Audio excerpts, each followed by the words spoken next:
आप लोग पूछ सकते हो, because I think 1 or 2 students only joined in Saturday doubt session.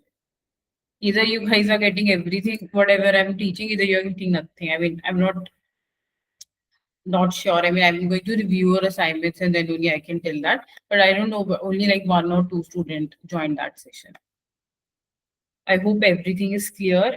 If it's not, please let me know. Anything you want me to repeat? Any questions, confusion with the front end part? Anything? कोई ऐसा है जिसको setup करने में issue आ रहा है? कोई ऐसा है कुछ भी सेटअप से रिलेटेड या कुछ भी इशू आ रहा हो, आप बता सकते हो. I will help you out.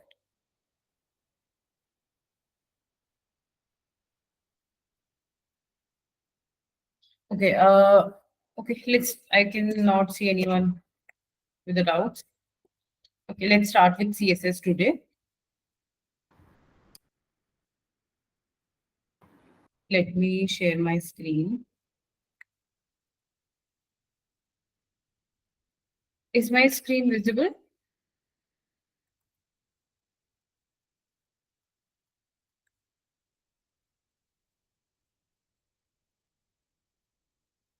Okay. All right. So team, अभी हम लोगों ने, आप लोगों को याद हो last week, this week your CSS would also be over. ठीक है, next we will start with JavaScript.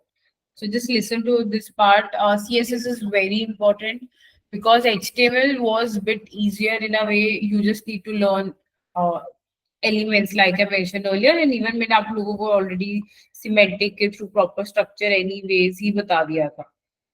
Okay. अब क्या है कि नेक्स्ट है CSS. अब CSS क्या है? Styling part. मतलब कि अगर मैं वेबसाइट खोलती हूँ लेट्स से, और मैंने यहाँ पे भी डिसेबल कर दी सारी CSS, ठीक है, तो ये HTML पार्ट है. ये पार्ट आप लोगों को बनाना आ चुका है. आप देख सकते हो लिस्ट, आप लोगों को ये पार्ट अच्छे से बनाना आ गया.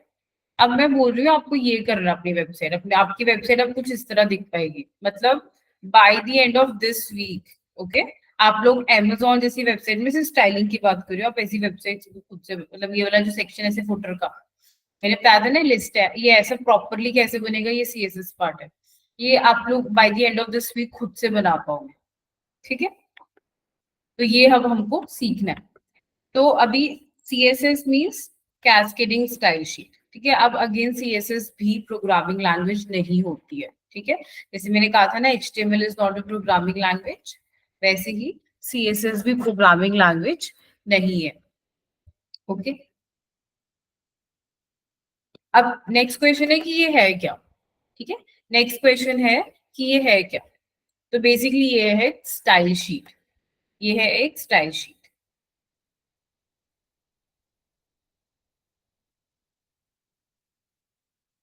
अब स्टाइल शीट में क्या होगा, आप एक एलिमेंट पकड़ोगे. ठीक है, मैंने आप लोगों को इनफैक्ट बताया भी था जब मैंने HTML पढ़ाना स्टार्ट किया था कि गोइंग अहेड मैं इन सब के नाम जो जनरल टर्म यूज करते हैं जैसे एलिमेंट्स टैग में वो यूज करूंगी. ठीक है, तो अब मैं बोल रही हूँ ना टैग, तो आपके दिमाग में आ जाना चाहिए कि कोई टैग का नाम होगा, मतलब कोई भी tag, P tag, heading tag.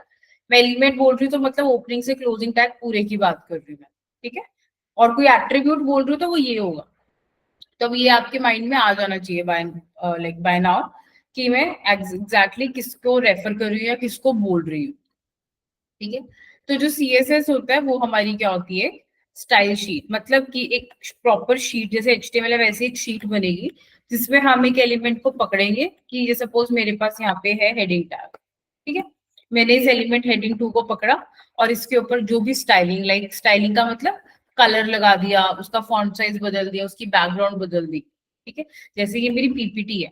ठीक है, अब इस PPT में आप लोग देख पा रहे हो ग्रीन कलर लगा हुआ है. ठीक है, आप लोग देख पा रहे हो इसका फॉन्ट साइज बदला हुआ है. ये देखो फॉन्ट साइज 24 है. फॉन्ट थीम कैलबेरा ही है. इसको मैं बैकग्राउंड कलर कर सकती हूँ. यहाँ पे ऑलरेडी ये देखो बोल्ड में है, राइट. तो ये CSS पार्ट हो गया. अब मैंने अपनी खुद की PPT भी ब्यूटीफाई की हुई है. कैसे? ये जो भी इन्होंने प्रोवाइड किया है यहाँ पे एट्रीब्यूट्स उसके थ्रू. ठीक है, तो मुझे यही चीज अपनी वेबसाइट में करना है. मुझे अपनी वेबसाइट को ब्यूटीफुल बनाना है. अब उसको करने का सिंपल तरीका है, एलिमेंट को पकड़ो और उस पर स्टाइलिंग प्रॉपर्टी लगा दो. तो अब हम CSS में, जैसे HTML में मैंने कहा था ना कि आप लोग टैग्स पढ़ते हो, एलिमेंट्स, आप डिफरेंट से, मैंने लिस्ट टॉपिक पकड़ा तो उसके बहुत सारे टैग्स एलिमेंट्स हो गए. उसके बाद मैंने link media, right? All these topics majorly, so HTML is majorly about your tags. ठीक है, वैसे CSS is all about your styling properties. जैसे कि कलर मैंने लिखा यहाँ पे, let's say style is equal to color red. ठीक है, let's say welcome. तो आप यहाँ पे बोल सकते हैं, इसको बोलते हैं स्टाइलिंग प्रॉपर्टी. ठीक है, इसको बोलते हैं प्रॉपर्टी, इसको बोलते हैं वैल्यू. तो ये टर्म आपको याद रखनी पड़ेगी. जैसे HTML में टैग्स बोले तो आपको बाय नाउ अब तक टैग समझ आ गया कि मैं किसको टैग बोल रही हूँ. तो वैसे ही गोइंग अहेड अब से जावास्क्रिप्ट में जब जाऊंगी तब ये सारा कुछ यूज होंगे टर्म्स. तो मैं वहां बोलूंगी स्टाइलिंग प्रॉपर्टी बदलिए, मतलब कि ये प्रॉपर्टी है और ये वैल्यू है, इसको बोलते हैं स्टाइलिंग प्रॉपर्टी. तो इसीलिए ही CSS को स्टाइल शीट कहते हैं. मतलब कि यहाँ पे हम लोग स्टाइलिंग की एलिमेंट पकड़ेंगे और स्टाइलिंग की उस पे कौन सी स्टाइलिंग चाहिए वो बता देंगे हम लोग. और वो स्टाइलिंग प्रॉपर्टीज आपको खुद से कुछ भी नहीं करना है, पहले से बनी हुई है. हम लोग one by one topic wise जाएंगे. जैसे HTML में मैंने टॉपिक वाइज बताया ना टैग्स, वैसे CSS में भी मैं टॉपिक वाइज रोज आपको, मतलब आज एक बेसिक बता दूंगी और रोज कल से हम लोग एक टॉपिक पकड़ेंगे और उसमें जैसे बॉर्डर पकड़ा मैंने टॉपिक, तो उसके हम लोग साथ में जितनी भी बॉर्डर से रिलेटेड प्रॉपर्टीज होती है वो देखेंगे. ठीक है, तो ये है CSS. तो इसमें भी अगेन कुछ लॉजिकल पार्ट नहीं है, आपको बस एक स्टैंडर्ड, जैसे मैंने आप लोगों को bye the end of HTML बता दिया था कि कहाँ से कोड लिखना शुरू करना है, ऐसे CSS में भी मैं बाय द एंड आपको मतलब पता लग जाएगा कि कैसे करना है रियल टाइम में. बट अभी हम लोग सिर्फ स्टाइलिंग प्रॉपर्टीज पे फोकस करेंगे कि कौन सी स्टाइलिंग प्रॉपर्टीज है हमारे पास. ठीक है, because that is very important. तो हम लोग क्या करेंगे, मैंने यहाँ स्लाइड ऐड करी है कि what is CSS. CSS stands for cascading style sheet. Cascading मतलब आप क्या करोगे, एक ऐसी स्टाइल शीट होगी, आप एलिमेंट पकड़ोगे उस पे लगा दोगे, तो ऐसे करके बहुत सारी एलिमेंट्स आप पकड़ोगे, तो you are cascading, you going one after the another. ठीक है, तो इसको बोलते हैं CSS. It is not a programming language, it is not even a language. जैसे HTML को हम लोग मार्कअप लैंग्वेज बोलते हैं, राइट? HTML लैंग्वेज है but it is a markup language, programming नहीं है. CSS तो लैंग्वेज ही नहीं है, it is just a sheet. ठीक है, जैसे आपकी डॉक्यूमेंट शीट होती है वैसी ही CSS शीट है, जिसमें एलिमेंट को पकड़ेंगे और उसके ऊपर जो भी स्टाइलिंग प्रॉपर्टी चाहिए होगी वो लगा देंगे. ठीक है, अब स्टाइलिंग प्रॉपर्टी के लिए आपको सिर्फ ऐसे बहुत सारे टैग्स टॉपिक वाइज पढ़े थे, यहाँ प्रॉपर्टीज पढ़नी पड़ेगी. So CSS was introduced by Hicom VM in 1994. तो ये this is the name of the engineer who created it, and 1994 के अराउंड ये इंट्रोड्यूस हुई थी. और CSS is all about the presentation style of the page. ठीक है, मैंने अभी आप लोगों को इंडिजिन वेबसाइट पे वेब डेवलपर टूल्स में डिसेबल की थी सारी CSS, तो वो भी आपको करके दिखाया कि what is CSS bringing to the website. It is making your website beautiful. It is actually helping to make your website look good. ठीक है, फॉर एग्जाम्पल इस अगर मैं इस PPT की भी बात करती हूँ, आप लोग देख सकते हैं हमने लोगो लगाया है, यहाँ पे बोल्ड है या ग्रीन कलर का बैकग्राउंड है, राइट? तो there is some styling to it. ठीक है, तो वैसे ही आपको वही स्टाइलिंग बस अब अपनी वेबसाइट में डालनी है. अब वेबसाइट पे डालने के लिए हमें चाहिए होती है CSS, उसके लिए यहाँ चाहिए होती है CSS में स्टाइलिंग प्रॉपर्टीज. हमें बस ये पता होना चाहिए स्टाइलिंग प्रॉपर्टीज कौन सी है और कैसे एलिमेंट को सिलेक्ट करते हैं कि कौन से एलिमेंट पे CSS लगानी है. ठीक है, तो you can also think of it as a theme in a word processing document. मतलब कि थीम, मतलब जो भी आप वर्ड डॉक्यूमेंट्स बनाते हो ना ऐसे करके, इसका ये मतलब है you can think of it like a theme processing document. मतलब आपने कोई भी डॉक्यूमेंट बना दिया, ठीक है, यहाँ पे बहुत टेक्स्ट आ गया, अब आप इसको सिलेक्ट करके कलर कर सकते हो, बैकग्राउंड ऐड कर सकते हो, साइज बदल सकते हो, इटैलिसाइज कर सकते हो, बोल्ड कर सकते हो, राइट? इसका मतलब ये हुआ, ये जो यहाँ पे आप देख पा रहे हो, इसका मतलब ये हुआ जो मैंने यहाँ पे टर्म ऐड करी.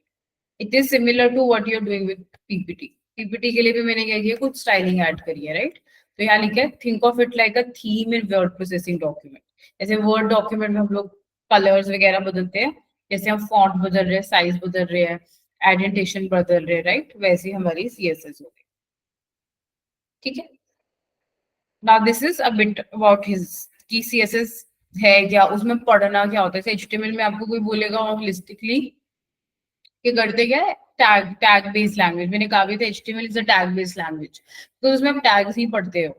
CSS में क्या है, just like styling property value, जिसमें आप स्टाइलिंग प्रॉपर्टीज है और इसमें वैल्यूज है, आपको बस वो डिफरेंट टॉपिक वाइज पढ़नी है.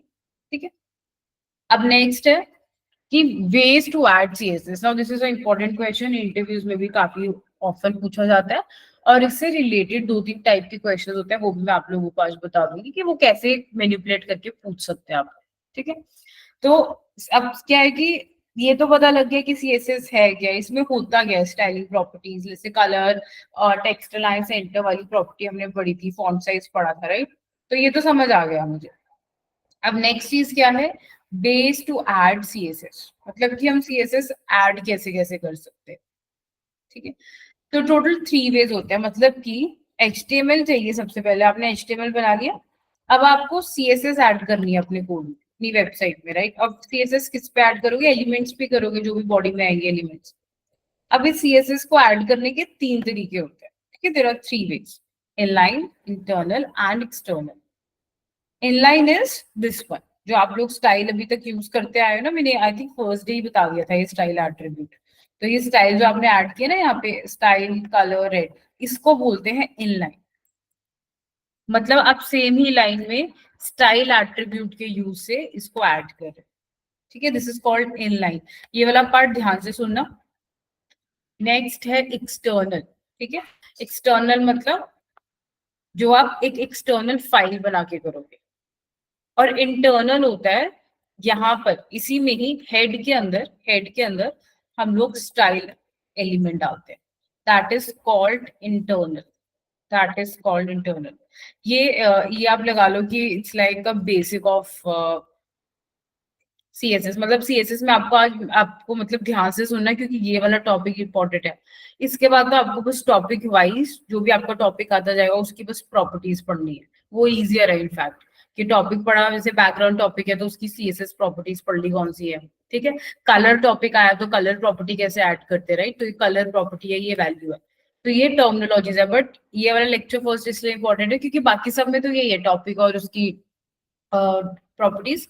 इसमें आपको एक्चुअली पता लगेगा कितने वेज ऐड करने के लिए। सेकेंडली, आपको कौन सा वे यूज करना है। थर्ड, इंटरव्यू में क्वेश्चंस कैसे पूछे जाते हैं, क्योंकि इंटरव्यू में अगर आप फ्रंट एंड में बैठ रहे हो, एक क्वेश्चन इससे रिलेटेड डेफिनेटली है। ठीक है, specially if you are a fresher, directly पूछ लेते हैं कभी कभी इनलाइन, एक्सटर्नल और इंटरनल में डिफरेंस क्या होता है।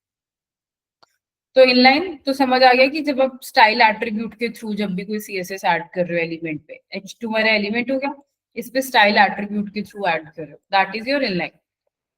इंटरनल हो गया जब आप स्टाइल एलिमेंट हेड सेक्शन के अंदर डालना है। ठीक है, हेड सेक्शन ध्यान रखना, ऐसा नहीं है कि हम कहीं पे भी डाल दें इसको, ऐसे नहीं है यहाँ पे भी नहीं डालना, सिर्फ हेड सेक्शन में डालना है।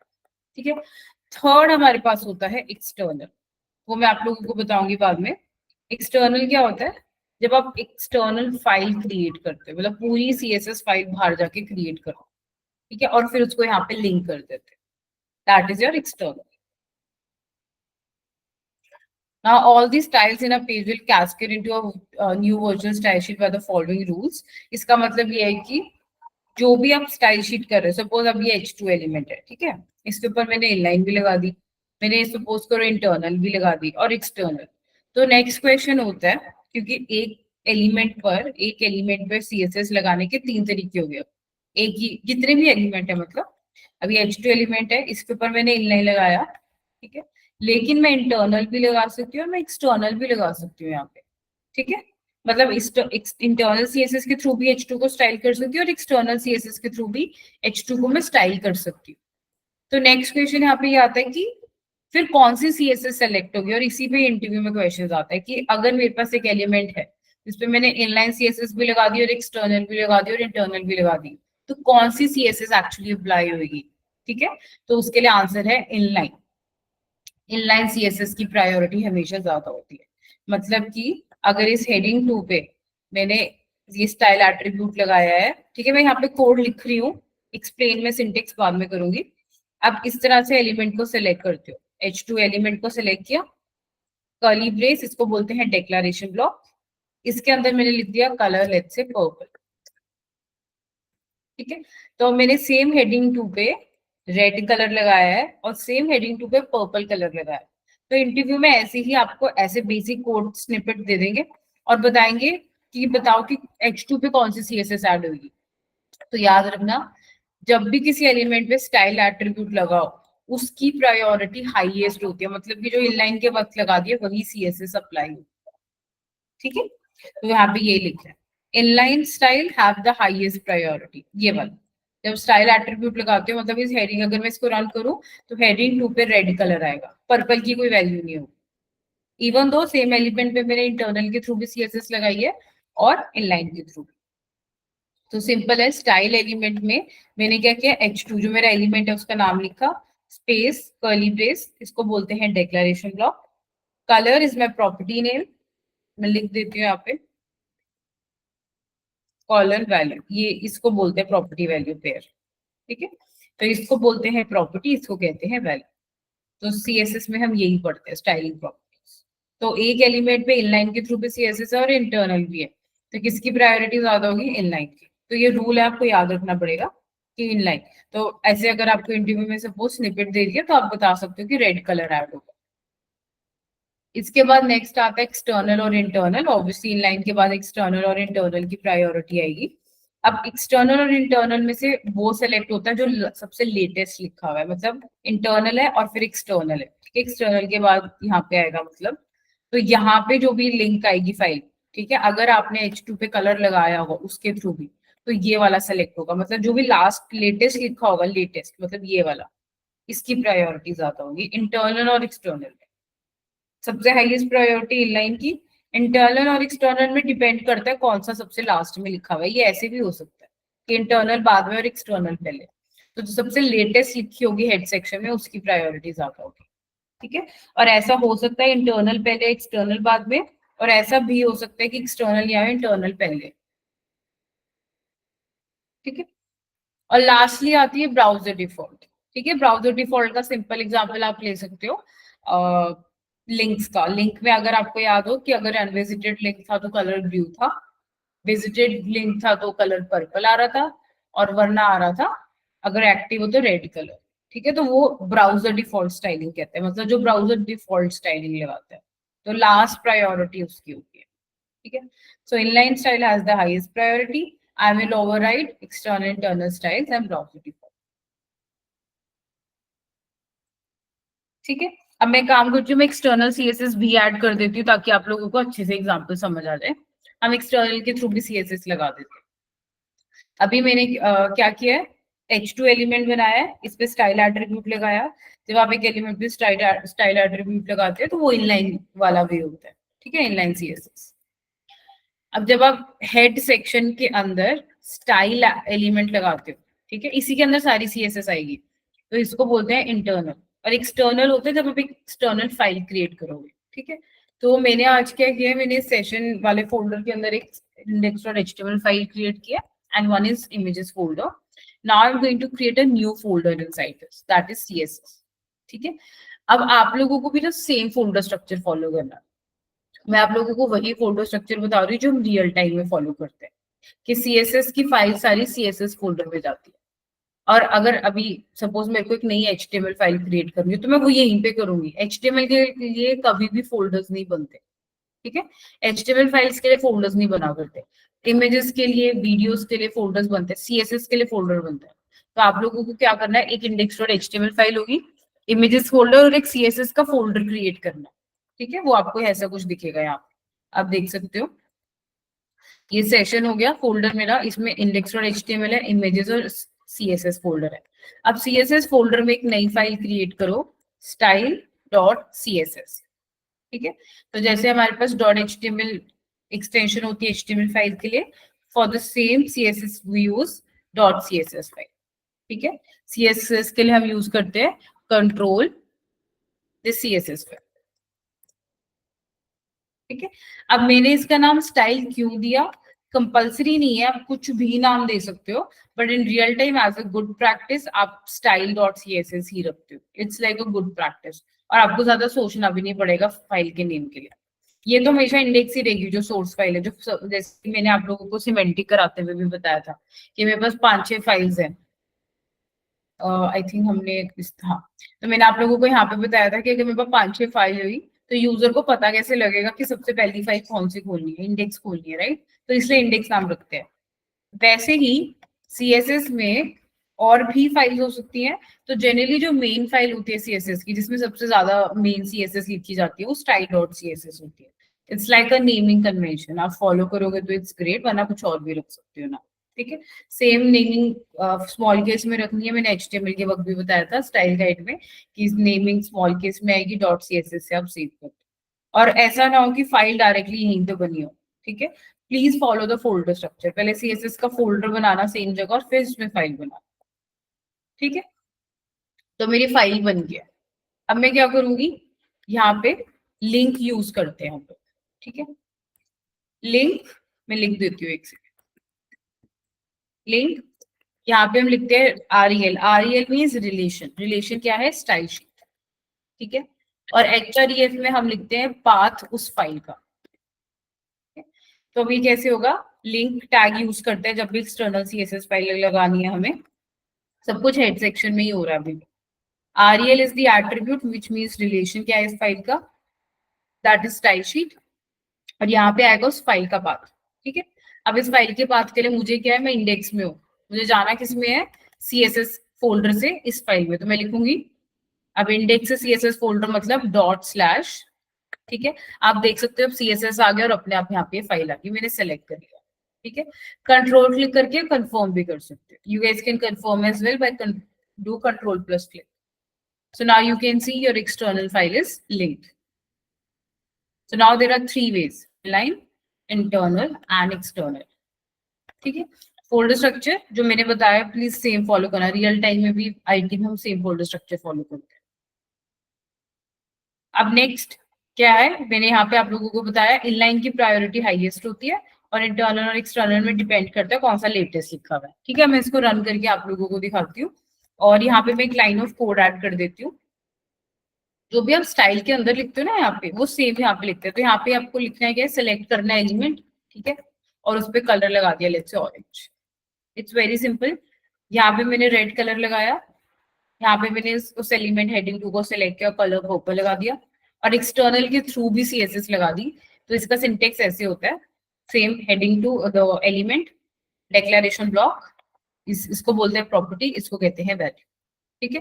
इसको मैं यहाँ पे लिख भी देती हूँ सिंटेक्स को, सिंटेक्स ऐसे होता है, ये सेम होता है, आपको सेम फॉलो करना है। सिलेक्टर, ठीक है, कि आपने किसको सेलेक्ट करना है, एलिमेंट, इसको बोलते हैं डेक्लेरेशन ब्लॉक, और यहाँ आती है प्रॉपर्टी, और यहाँ आती है वैल्यू, ये सिंटेक्स है। सिलेक्टर का मतलब है कि आपने कैसे सेलेक्ट किया है, ठीक है। अभी मैंने सेलेक्ट किया है बाय नेम, एचटीएमएल जो हमारा H2 है उसको डायरेक्ट एलिमेंट का नाम दे दिया मैंने, ठीक है। तो अब सेम एलिमेंट पे मैंने इनलाइन लगाई है, इंटरनल लगाई है और एक्सटर्नल भी लगाई है, कलर ऑरेंज, ठीक है। इसको साइड बाय साइड खोल लेते हैं और इसको मैं अब रन करती हूँ, तो आप देख सकते हो कि आउटपुट में रेड कलर आएगा, ठीक है। आई होप सबको दिख रहा हो कि आउटपुट में रेड कलर आ रहा है। अब वो रेड कलर क्यों आ रहा है, क्योंकि मैंने इनलाइन लगा दी। तो मैंने कहा था अगर एक ही एलिमेंट पे इनलाइन हो, इंटरनल हो, एक्सटर्नल हो, इनलाइन की प्रायोरिटी हाईएस्ट होती है। और ये जो मैंने यहाँ पे लिखा है, जो मैंने कोड लिखा है, ये सेम इंटरव्यू में एक बार पूछा गया था, ऐसे स्निपेट करके, मतलब इंटरव्यूअर के पास ऐसे स्निपेट था, ठीक है, सिंपल सा इतना सा स्निपेट, ये इंटरव्यूअर आपको इतना सा स्निपेट दे सकता है, ठीक है, स्क्रीन शेयर करके, और वो आपको क्वेश्चन करेगा कि मुझे बताओ हेडिंग 2 पे कौन सी सीएसएस लगी होगी। तो अगर आपको ये रूल याद होगा कि इनलाइन की प्रायोरिटी हाईएस्ट होती है, अगर सपोज इनलाइन भी नहीं लगाई उसने, उसने सिर्फ इंटरनल और एक्सटर्नल लगाई है, तो उसमें भी मैंने कहा है जो सबसे लेटेस्ट लिखी होगी हेड सेक्शन में, वो वाली सीएसएस सेलेक्ट हो जाएगी उस एलिमेंट के लिए, ठीक है। तो ये जो मैंने अभी आपको बनाया, ये बिल्कुल सेम इंटरव्यू क्वेश्चन पूछा गया था, उन्होंने बस हेडिंग 2 की जगह पी टैग यूज किया हुआ, ठीक है, मैंने हेडिंग 2 लिख दिया, ये सेम इंटरव्यू क्वेश्चन। तो ये टॉपिक था जिसमें इंटरव्यू क्वेश्चन जनरली पूछे जाते हैं, क्योंकि आपको प्रायोरिटी याद रखनी पड़ेगी, ठीक है।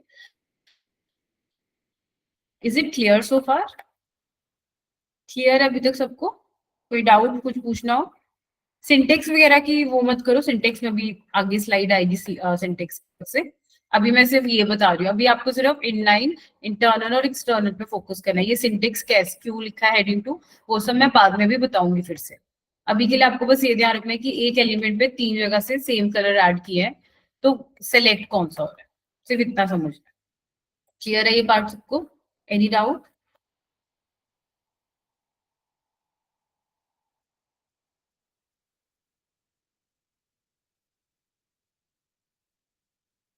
ओके, ठीक है। अभी सिर्फ हम इतना समझ रहे थे कि एक एलिमेंट पे तीन तरीके से सीएसएस लगाई तो कौन सी हुई, ठीक है। अभी नेक्स्ट क्वेश्चन आता है कि आपको कौन सी यूज करनी है, ठीक है। ऑब्वियसली आप एक इतने ऑब्वियसली इतना तो कोई भी फ्री नहीं है कि एक एलिमेंट पे तीन जगह से सीएसएस ऐड करेगा, राइट। नेक्स्ट क्वेश्चन आता है कि आपको यूज कौन सी करनी है, तो आप लोग यूज करोगे एक्सटर्नल, ठीक है। सिंपल सा आंसर है इसका, आप खुद देखो। Just for your knowledge, real time में ना सीएसएस की कम से कम भी 100 200 मिनिमम 100 तो लाइन ऑफ कोड होगी एक फाइल में, और मैं अगर रियल टाइम की बात करूँ तो 300 लाइन भी होती है। मतलब आप इमेजिन करो कि अगर कोई भी इंटरनल सीएसएस यूज कर रहा है, इंटरनल सीएसएस, ठीक है, तो पहले उसकी एचटीएमएल फाइल में 300 लाइन इसकी आएंगी, ठीक है। मतलब ऐसी 300 लाइंस ऑफ कोड होता है सीएसएस रियल टाइम में, ठीक है। इफ ओके, तो यहाँ पे 300 लाइंस ऑफ कोड आएगा कम से कम। उस 300 लाइन ऑफ कोड के बाद, ठीक है, फिर आपका ये वाला कोड आएगा। आप खुद सोचो कि हाँ, मतलब इमेजिन करो, मैं बोल रही हूँ सीएसएस की कम से कम 300 लाइन होती है कोड की, तो ऐसे ही करके 300 लाइंस पहले इस फाइल में आएगी। आप मान के चलो, अब 9th पे तो आप 309 पे हो गया ऑलमोस्ट। इसके बाद फिर आपको बॉडी सेक्शन स्टार्ट होगा। तो सोचो कोड लिखने में कितना डिफिकल्ट होगा। मतलब आपको अगर एलिमेंट भी सिलेक्ट करना है, आपको बारी बारी स्क्रॉल करना पड़ेगा, ठीक है। आप खुद इमेजिन करो कि 300 लाइन है, मतलब 9 पे तो 309 पे आ जाओगे जब जहाँ पे सीएसएस एंड होगी। फिर आपका बॉडी एलिमेंट आएगा, ठीक है। तो कितना कंफ्यूजिंग होगा, बारी बारी स्क्रॉल करके देखना पड़ेगा। तो इसकी जगह हम लोग क्या करते हैं, एक्सटर्नल। आप खुद सोचो कि अगर ये इमेजिन करो ये है ही नहीं, ठीक है, सिर्फ एक्सटर्नल। आप साइड बाय साइड खोलो और आपके लिए कितना इजी होगा कोड करना। आप यहाँ से एलिमेंट सेलेक्ट करो और यहाँ से सीएसएस ऐड करो। आपका सपोज यहाँ पे पी टैग है, ठीक है, आप यहाँ पे पी टैग है, अब यहाँ पे सिंपली उस पी टैग को सिलेक्ट करोगे और सीएसएस ऐड करते जाओ। तो साइड बाय साइड कितना इजी हो जाए। तो इसलिए रियल टाइम में भी आप लोगों को एक्सटर्नल ही यूज करना है, ठीक है। इंटरनल मैं बताऊंगी आप कहाँ पे यूज करते हैं, बट ऑन एन एवरेज आप इंटरनल नहीं यूज करोगे, आपको एक्सटर्नल सीएसएस ही यूज करनी है, क्योंकि रियल टाइम में भी हम वही यूज करते हैं, ठीक है। एक्सटर्नल करनी है यूज, इंटरनल आप लोगों को नहीं यूज करना। ये मैंने आपकी नॉलेज के लिए बताया था। सेकेंडली आपको ये भी पता होना चाहिए कि प्रायोरिटी वाला क्वेश्चन है तो कैसे आंसर करना है, ठीक है। अब नेक्स्ट है इनलाइन। इनलाइन यूज होती है कहीं कहीं ऐसे केसेस होते हैं जहाँ पे सिर्फ एक, सपोज ये हेडिंग टू है, सिर्फ एक ही है हेडिंग टू प्रेजेंट है आपकी पूरी एचटीएमएल में, और आपको इस पे कुछ स्टाइल करना है, तो आप यहाँ पे यूज कर सकते हो, ठीक है। इनलाइन और एक्सटर्नल की कॉम्बिनेशन यूज करते हैं बेसिकली हम। वैसे प्रेफर करते हैं कम, बहुत कम यूज करें हम इनलाइन, ठीक है। बट अगर ऐसी जगह है कि यहाँ पे सिर्फ एक ही लाइन में कुछ सीएसएस ऐड करनी है, तब हम इनलाइन यूज करते हैं।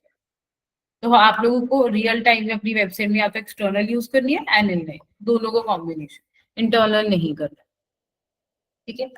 वन मोर थिंग, यहाँ पे मैं आप लोगों को एक और चीज बता देती हूँ कि इनलाइन तो प्रायोरिटी हाईएस्ट है, ये तो क्लियर हो गया राइट, कि इसकी प्रायोरिटी इनलाइन की हाईएस्ट होगी यहाँ पे। अब सपोज इनलाइन है ही नहीं, इंटरव्यू ने आपको क्वेश्चन पूछा कि ये मेरा स्निपेट है,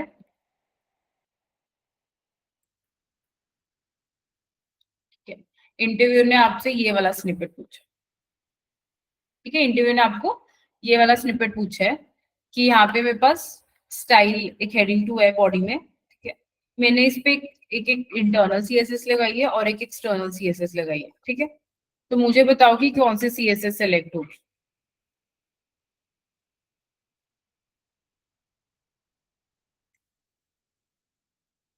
लेट मी रिपीट। अब ये मेरे पास स्क्रीनशॉट है, ठीक है। तो आपने इंटरव्यू ने आपको पूछा हेडिंग टू है, एक जगह मैंने इंटरनल लगाई हुई है हेड सेक्शन में और एक जगह मैंने एक्सटर्नल लगाई हुई है। तो इससे कलर पर्पल है और इससे मैं बता रही हूँ कलर ऑरेंज है, ठीक है।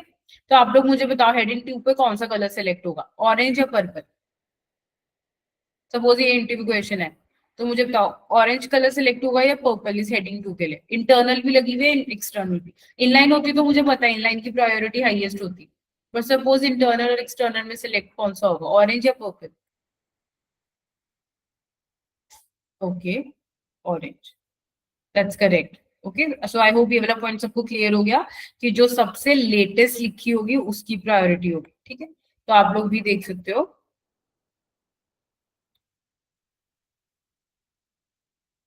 ऑरेंज आ रहा है, ठीक है। अब अगर ऐसा होता कि ऑरेंज बाद में होता और ये ऐसे होता, ठीक है, तो पर्पल कलर आ जाता, तो पर्पल कलर आ जाता। ठीक है, तो ये मैं इसलिए बता रही हूँ कि इंटरव्यू में ये भी पूछा जा सकता है इंटरनल एक्सटर्नल में कौन सी होगी, जो सबसे लेटेस्ट होगी। तो ऑर्डर समझ आ गया, इनलाइन की हाईएस्ट, एक्सटर्नल इंटरनल में डिपेंडिंग अपॉन सबसे लेटेस्ट कौन सी लिखी हुई है उसके अकॉर्डिंग है। ठीक है, तो ये वाला आई होप क्लियर हो गया कि इंटरनल क्या है और एक्सटर्नल क्या है। हम वापस ऐड कर देते हैं कोड ये। ठीक है, अब नेक्स्ट चीज क्या है, मैंने क्या बताया आप लोगों को एक्सटर्नल सीएसएस यूज करनी है, क्योंकि रियल टाइम में कम से कम 300-400 लाइन ऑफ कोड होते हैं सीएसएस के। अगर आप सेम एचटीएमएल में ही मतलब इंटरनल सीएसएस ही यूज करने लग जाओ, सेम इंटरनल मतलब सीएसएस में एचटीएमएल में इंटरनल सीएसएस, तो नाम से पता लगे कि एचटीएमएल में ही आ रही है, तो 300 लाइन तो इसके होंगे, फिर आपका बॉडी एलिमेंट आएगा और कोड लिखने में भी डिफिकल्ट हो जाता है, तो एक्सटर्नल यूज करना। ठीक है, और इनलाइन कभी कभी यूज होती है बीच बीच में, मतलब होती है, I won't say no, but बीच बीच में आप जहाँ पे बस एक ही लाइन ऑफ कोड ऐड करना हो वहां पे कर सकते हो। ठीक है, let me just pull up the slides. तो मैंने भी जो भी बोला आप यहाँ देख सकते हो। ये टीम मैंने एक लिंक लगाया है। ठीक है, इंपॉर्टेंस ऑफ सीएसएस के लिए कोई भी वेबसाइट खोलो मतलब, तो ये आप यहाँ से अपने वेब डेवलपर टूल्स ऐड कर सकते हो।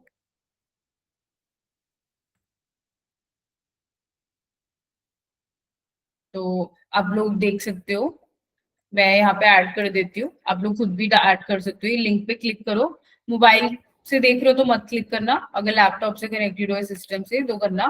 तो जो ये वेब डेवलपर टूल्स नहीं मैं यूज कर रही हूँ कब से, ये वाला डिसेबल ऑल स्टाइल वाला। ठीक है, तो ये आप भी ऐड करो। तो आप मैंने जो लिंक ऐड किया इस पे क्लिक करो। ठीक है, ये वेब डेवलपर वाला खुल जाएगा, इस पे ऐड टू क्रोम करो, ऐड टू एक्सटेंशन करो। ठीक है, फिर यहाँ पे जो आपके सेटिंग आइकन होता है ना, इस पे क्लिक करो, यहाँ पे एक्सटेंशन का आइकन होता है, पहले आपको पिन करना पड़ेगा, मतलब ये आपने ऐड किया add to Chrome add extension, फिर ये आपका एक्सटेंशन वाला आइकन होता है, इस पे क्लिक करो, इसको पिन कर दो वेब डेवलपर को, ये यहाँ पे दिखेगा। तो इस सेटिंग आइकन पे जाके आप कर सकते हो, जो मैं खुद कर रही थी ना डिसेबल ऑल सीएसएस वाला पार्ट, वो आप कर सकते हो। ठीक है, तो आप लोग भी ऐड कर लेना ये। अब नेक्स्ट है सिंटेक्स क्या है, जो कि मैंने अभी बताया। H1 सपोज करो ये है सिलेक्टर, इस पूरे कर्ली ब्रेस को बोलते हैं डेक्लेरेशन ब्लॉक, इस पूरे को डेक्लेरेशन ब्लॉक बोलते हैं। ठीक है, कर्ली ब्रेस वाले को। उसके बाद इस कलर को बोल देंगे प्रॉपर्टी, ब्लैक को करेंगे वैल्यू, फॉन्ट साइज को कहेंगे प्रॉपर्टी, 20 पिक्सल को कहेंगे वैल्यू। ठीक है, कलर और फॉन्ट साइज हो गए प्रॉपर्टी का नाम, ब्लैक एंड 20 पिक्सल हो गए वैल्यू। ठीक है, तो ये सिंटेक्स होता है और आप देख सकते हो यही सिंटेक्स मैंने यहाँ फॉलो किया, यहाँ पे भी सिलेक्टर, डेक्लेरेशन ब्लॉक जिसमें प्रॉपर्टी है और वैल्यू है। अब नेक्स्ट आता है हमारे पास सेलेक्टर। ठीक है, जो हमारा सीएसएस सेलेक्टर होता है वो सिलेक्ट करता है HTML elements you want to style. ठीक है, जो हमारा सीएसएस सेलेक्टर होता है वो सिलेक्ट करता है HTML elements that you want to style. अब क्या होगा, अभी जो मैंने यहाँ पे सिलेक्टर लिखा है ना सिंटेक्स में और यहाँ पे भी, इसका मतलब ये है कि आप अपने एलिमेंट को कितने तरीके से सेलेक्ट कर सकते हो। अभी तो मैंने सेलेक्ट किया है, इसको बोलते हैं सेलेक्ट बाय नेम, आप देख सकते हो, इसको बोलते हैं एलिमेंट सेलेक्टर। जब आप डायरेक्टली एलिमेंट को सेलेक्ट करते हो, ठीक है, यहाँ लिख देते हो, इसको बोलते हैं एलिमेंट सेलेक्टर। ठीक है, तो यहीं पे मैं बता रही हूँ क्योंकि लाइक फर्स्ट डे आप लोगों को समझ आ जाएगा, यहीं से यहीं पे जो कोड ऐड करूंगी यहीं से, कल से हम लोग एक्सटर्नल सीएसएस यूज करें। ठीक है, अभी एक इंटरनल का एग्जांपल भी हो जाएगा कि कैसे यूज करते हैं।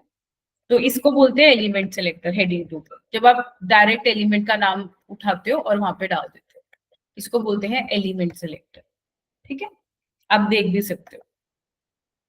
नेक्स्ट हमारे पास आता है आईडी सेलेक्टर और class selector.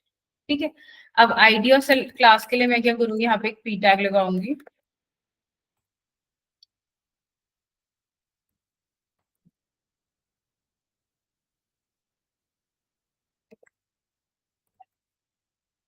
Let's say I have two div tags.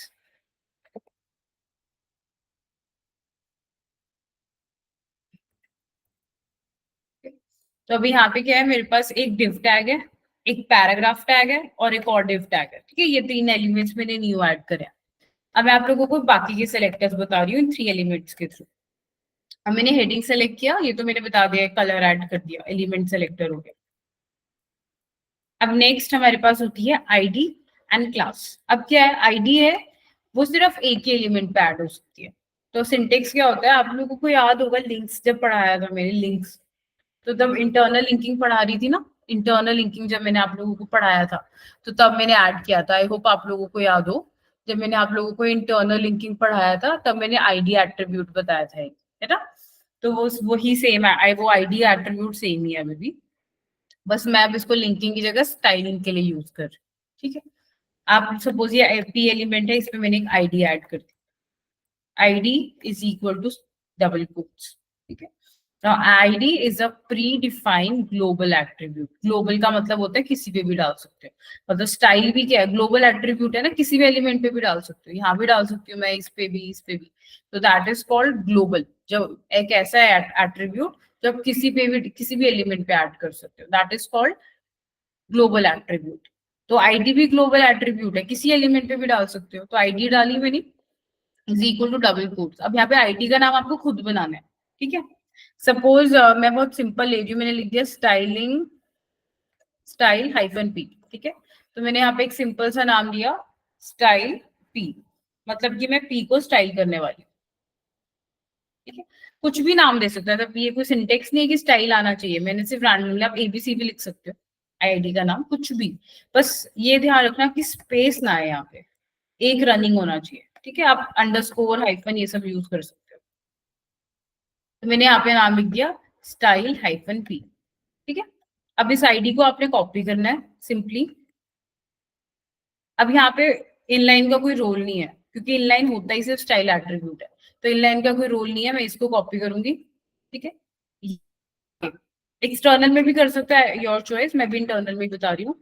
Hash लगा के इसको पेस्ट कर दो, एंड बेस्ट यही होगा कि आप नेम्स को हमेशा कॉपी और पेस्ट करो, क्योंकि टाइपिंग में स्पेलिंग मिस्टेक हो जाती है कभी कभी, जैसे स्टाइल का ई रह गया तो वो फिर इसको रीड नहीं कर पाएगा, तो बेटर है आप कॉपी पेस्ट करो।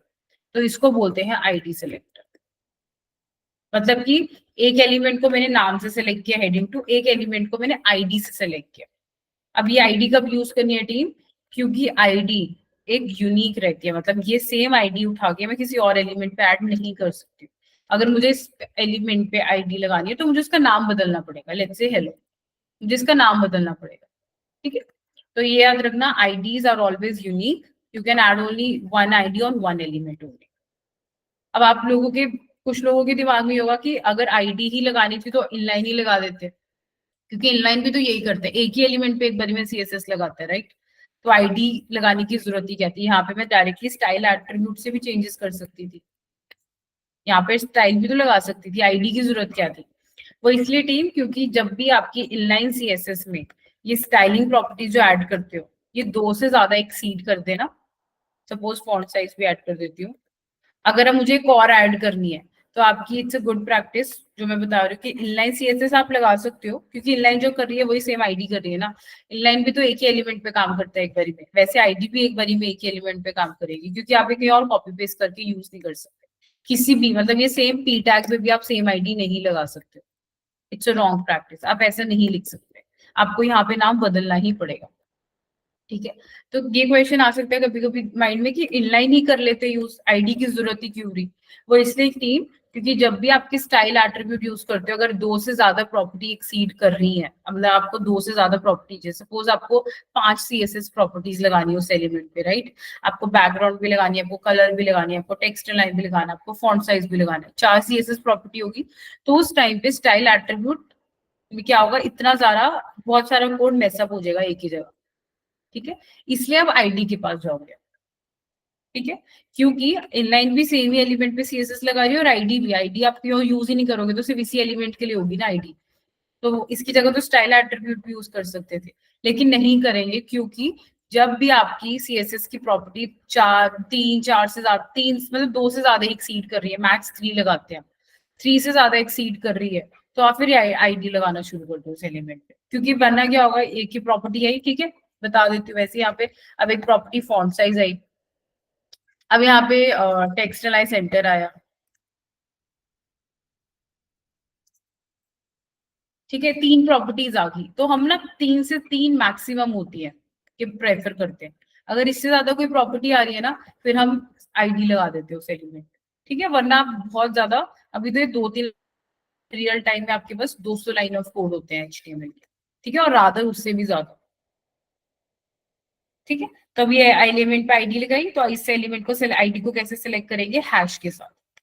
और सिंपली जो भी सीएसएस लगानी है लगा दो। Colour, let's say teal colour, then font size 20 pixel, text align centre.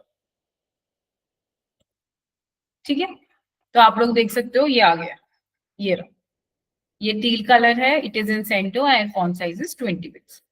तो क्या होगा, अब वो एलिमेंट, अब ये कैसे रीड करता है, अपने हेड के अंदर स्टाइल लगा है, स्टाइल के अंदर ये लिखा, तो आप वो कह रहा है ऐसा एलिमेंट ढूंढ कर लाओ इस बॉडी एलिमेंट में से जिसके पास आईडी ये प्रेजेंट है। तो वो जाएगा और वो देखेगा इस एलिमेंट के पास ये आईडी है, वो इस एलिमेंट को सेलेक्ट कर रहा है।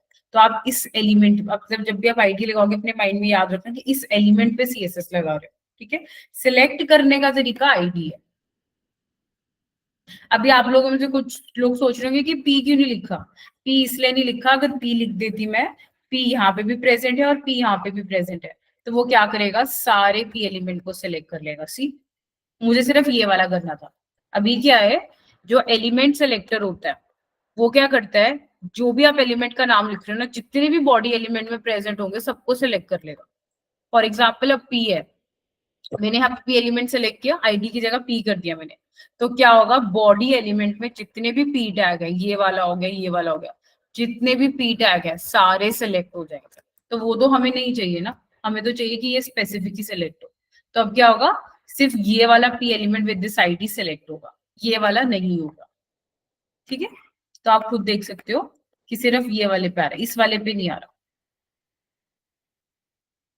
ये वाला जो पी टैग था UFH, ये वाला नहीं आया, सिर्फ इस पे सेलेक्ट हुआ है क्योंकि मैंने यहाँ पे आईडी लगाई, तो ये एलिमेंट सेलेक्ट हो रहा है।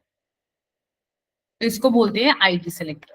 तो मैं रिपीट कर रही हूँ, ID selector is always unique, you can only use one ID at a time on one element. If you want to add ID on another element, give us some different name. ठीक है, and in your mind always keep this thing in mind whenever you are selecting element by id, so you are putting style on element only, the only way of selecting is through id. ठीक है, an element selector, the problem with element selector is it selects all the element that is present whichever you're selecting. Like if I'm selecting heading 2, then all the heading 2 will be selected. If I'm selecting P, then all the P will be selected. Okay, which is a very rare case. You generally want a specific element, or you want some of the elements to have the same styling, not all. ठीक है, और इसलिए मैंने यहाँ पे P tag पे IT लगा दिया। अब सिर्फ ये पी टैग सेलेक्ट हो रहा है और कोई पी एलिमेंट नहीं सेलेक्ट हो रहा, कोई और एलिमेंट नहीं हो रहा, सिर्फ उस पर स्टाइलिंग आ रही है। क्लियर, आईडी सिलेक्टर क्लियर है सबको, और ये डिफरेंस क्लियर है कि इनलाइन और आईडी में बस इतना ही डिफरेंस है कि यहाँ पे स्टाइल एट्रीब्यूट लगता है, देखा जाए यहाँ पे आईडी लिख रही है, लग रही है, दोनों एक ही एलिमेंट को सिलेक्ट करते हैं। यहाँ पे भी सिर्फ H2 पे स्टाइलिंग लगेगी और यहाँ पे भी सिर्फ P पे।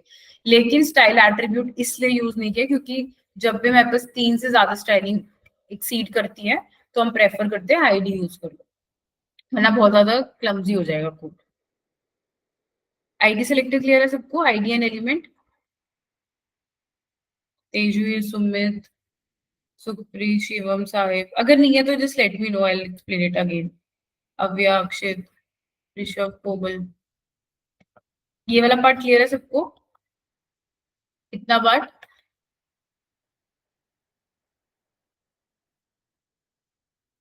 ओके, अब नेक्स्ट हमारे पास आता है, तो हमने एलिमेंट देख लिया, एलिमेंट मतलब अगर H2 सिलेक्ट करें तो सारे H2 सिलेक्ट हो जाएंगे। ठीक है, आईडी मतलब एक ही, वही जिसपे वो आईडी है वही होगी, क्योंकि आईडी रिपीट तो कर नहीं सकते हम लोग, तो एक ही बारी आएगी। अब नेक्स्ट हमारे पास आता है क्लास सिलेक्टर। ठीक है, क्लास सिलेक्टर होता है जब आपको एक से ज्यादा एलिमेंट पे सेम सीएसएस लगानी हो, मतलब मेरे पास 10 एलिमेंट्स है अगर, ठीक है, तो मुझे 4 ऐसे जिसपे सेम सीएसएस चाहिए, तो तब सी क्लास लगता है। Class is also attribute and it is also global attribute. Global attribute मतलब किसी भी एलिमेंट पे ऐड कर सकते हैं, तो आप जो यहाँ पे क्लास एट्रीब्यूट लगाओगे वो आप किसी पे भी ऐड कर सकते हैं। तो मैंने यहाँ पे क्लास एट्रीब्यूट लगाया, सपोज मैंने यहाँ पे क्लास का नाम दे दिया लेट्स से सैंपल, तो मैंने यहाँ पे क्लास का नाम सैंपल दे दिया, कुछ भी दे सकते हो। तो क्या क्लास एट्रीब्यूट बोलता है कि आप मेरे को एक से ज्यादा बारी यूज कर सकते हो, तो मैंने इसको कॉपी किया और यहाँ पे पेस्ट कर दिया। ठीक है, तो क्लास एट्रीब्यूट बोल रहा है कि you can use me in more than one places.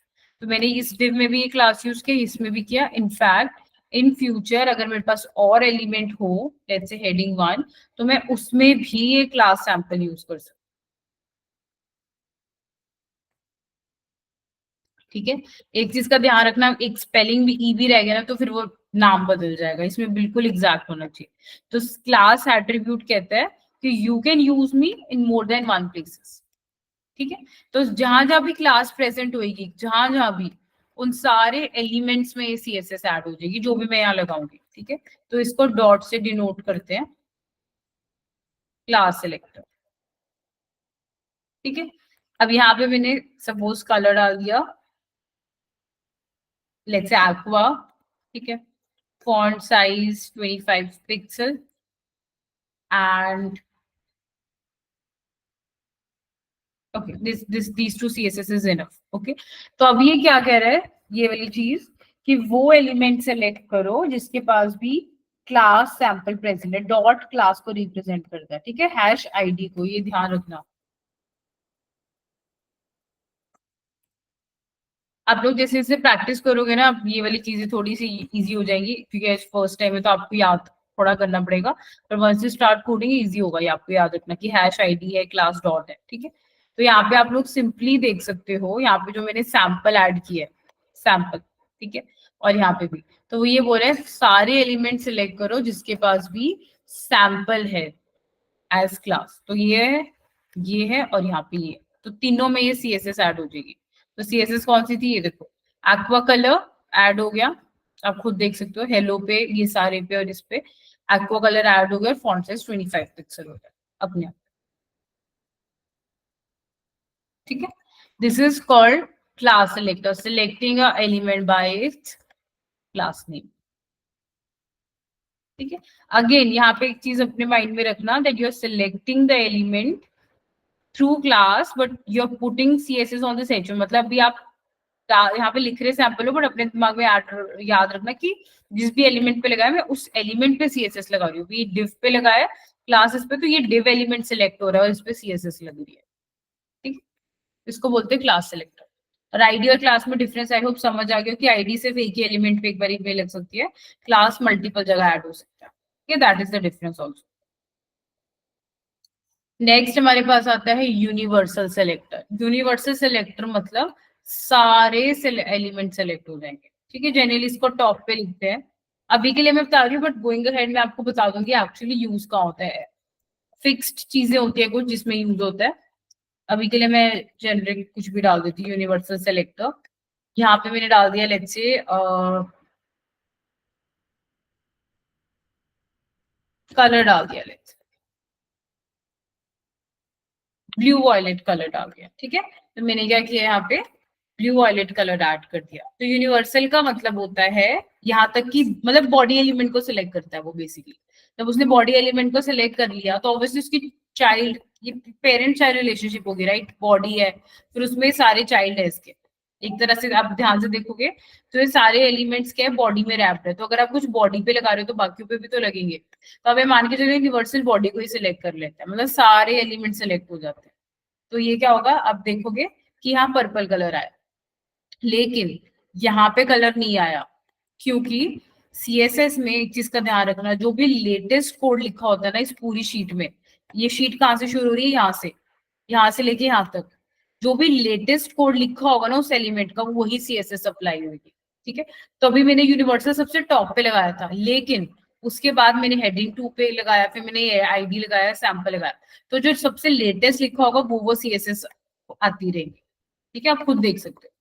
तो जिसपे भी लेटेस्ट जो भी कलर, जैसे आईडी में टील कलर था तो टील आ रहा है, सैंपल में कलर था तो वो आ रहा है। ठीक है, तो जो भी लेटेस्ट सीएसएस लिखी जाएगी वही वही उसकी प्रायोरिटी ज्यादा होगी।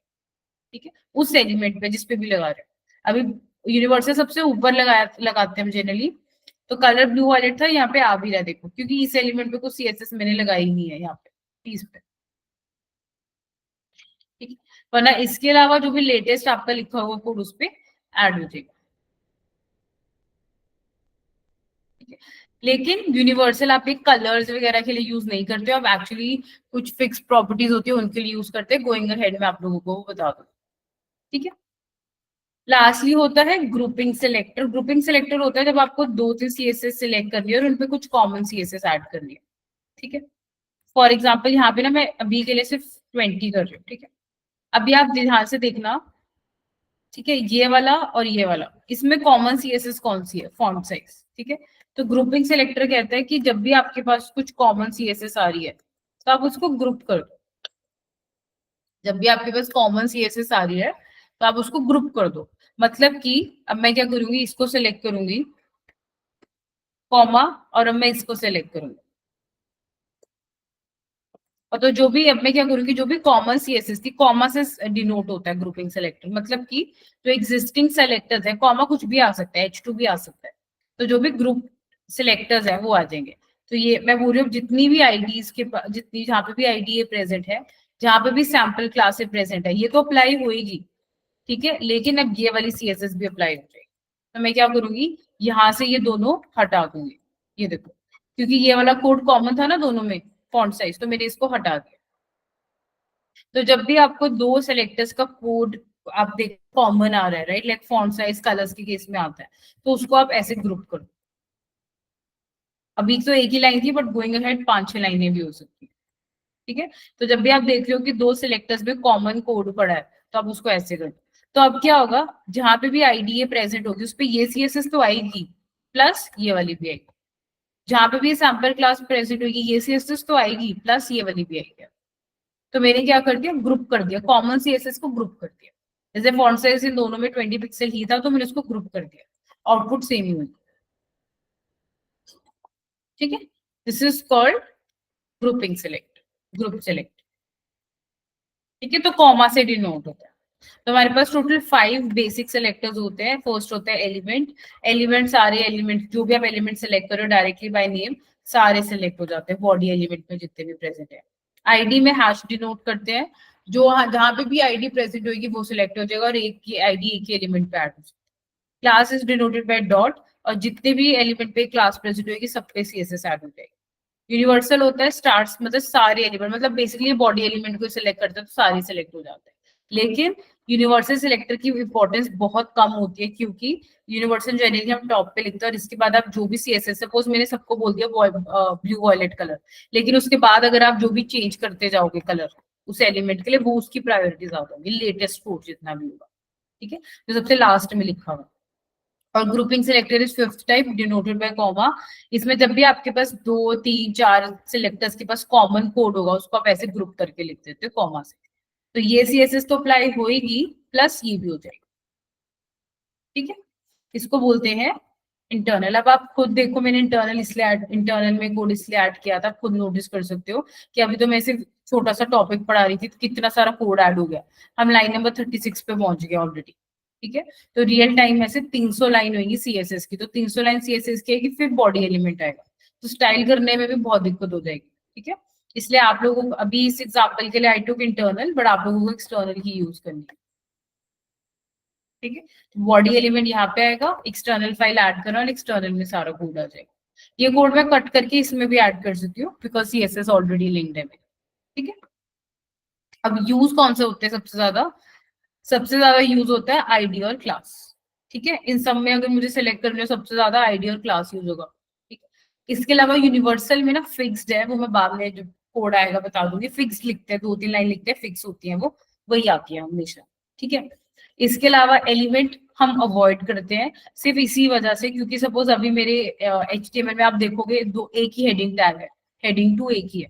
आप खुद देखो, अभी मेरे दिमाग में तो हेडिंग टू एक ही है, तो मैंने इसको यूज कर दिया suppose. But in future suppose करो मेरे पास एक और हेडिंग टू आ गया, एक और हेडिंग टू आ गया, अब उस पर तो सेम ही सीएसएस जाएगी ना, जो भी इस पे लगी होगी, जो भी यहाँ भी होगी, क्योंकि एलिमेंट सेलेक्ट तो सारे वो एलिमेंट हेडिंग टू सेलेक्ट कर लेगा। तो इस वजह से थोड़ा अवॉइड कर, मतलब कम, बहुत कम यूज करते हैं। सबसे ज्यादा ये दोनों हो गए। यूनिवर्सल का फिक्स्ड होता है, वो बता दूंगी आगे कोड, ये कम यूज होता है। ग्रुपिंग, जब भी कॉमन कोड आएगा, 5 या 6 सिचुएशन होती है मैक्स एक वेबसाइट में जब ग्रुपिंग आती है, ठीक है, तो तब ग्रुप कर लेंगे। सबसे ज्यादा ये तीन होंगे। सेलेक्टर क्लियर है सबको? एलिमेंट को सेलेक्ट करने के वेज कितने होते हैं, ये क्लियर है सबको? Do one thing, just take a look at the code, just take like 2 minutes। ये CSS का पार्ट है और ये HTML का।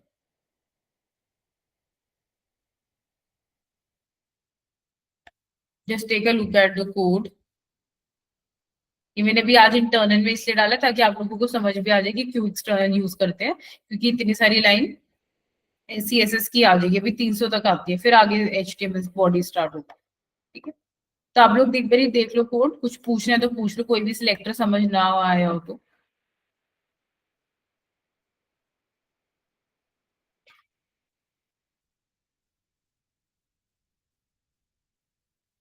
Just take 2-3 minutes, take a look at the code, कुछ पूछना है तो पूछ सकते हो, otherwise I'll just go ahead with the next part.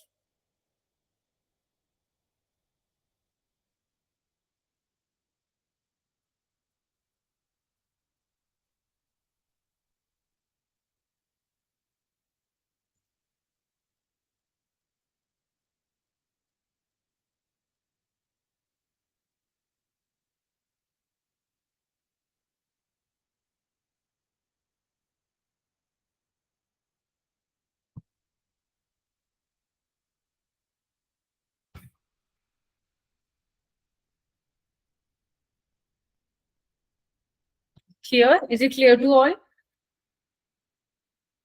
5 type of selectors clear है सबको?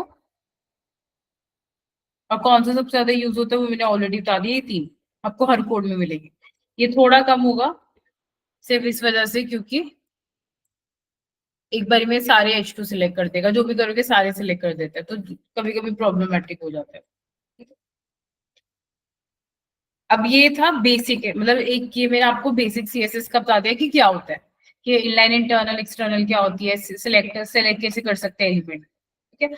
अब ये बेस हो गया, ठीक है। अब इसके बाद बस आपको टॉपिक वाइज जाना है, आपको टॉपिक पकड़ना है और उसके साथ जितनी भी स्टाइलिंग प्रॉपर्टीज होती है वो देखनी है, ठीक है। हमें इसके बाद एक्सटर्नल, मतलब ये इंटरनल हो गया आज मैंने यूज किया, पर मैं अब इसके बाद एक्सटर्नल यूज करूंगी। एक चीज और यहाँ पे, इंटरनल एक बेसिकली एक सिनेरियो होता है जब यूज करते हैं सबसे ज्यादा, वेबसाइट की केस में नहीं करते ज्यादा। एक हमारे पास होते हैं ईमेलर्स, ठीक है, मैं लिख देती हूँ, ये सिर्फ नॉलेज के लिए बता रही हूँ। ईमेलर्स, ठीक है।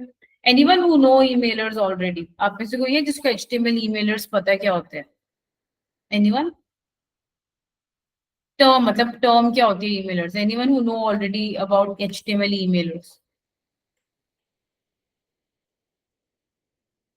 ओके। ओके, आप लोगों ने कभी जैसे स्विगी जोमेटो से आप ऑर्डर करते हो या कोई बैंकिंग से कुछ भी ट्रांजेक्शन करते हो, आप लोगों को फैंसी ईमेल्स मिलती है जहाँ पे इमेजेस होंगे ईमेल में, या फिर फोटोज टेक्स्ट कलर्ड होंगी वेबसाइट, मतलब नॉर्मल ईमेल नहीं होगी, ईमेल जो ईमेल भेजते हो ना जीमेल से, वो वाली ईमेल की बात करें। तो आप लोगों को कभी फैंसी ईमेल मिली है प्रमोशंस की या फिर उसकी, जिसमें बहुत सारे फैंसी इमेजेस बनी होती है? आई थिंक सभी ने रिसीव करी होगी, बैंकिंग की भी फैंसी ईमेल ही आती है। मतलब एक होती है ईमेल आपकी नॉर्मल टेक्स्ट लिखा हुआ है, एक प्रॉपर इमेज बन के आ रहा है। आपने अगर कभी रेजर पे भी ट्रांजेक्शन करी हो तो वो भी एक फैंसी ईमेल ईमेल भेजता है आपको, ठीक है। तो वो ईमेल जो आप फैंसी ईमेल देखते हो वो बनाने के लिए ईमेलर्स, उसको ईमेलर्स कहते हैं, ठीक है।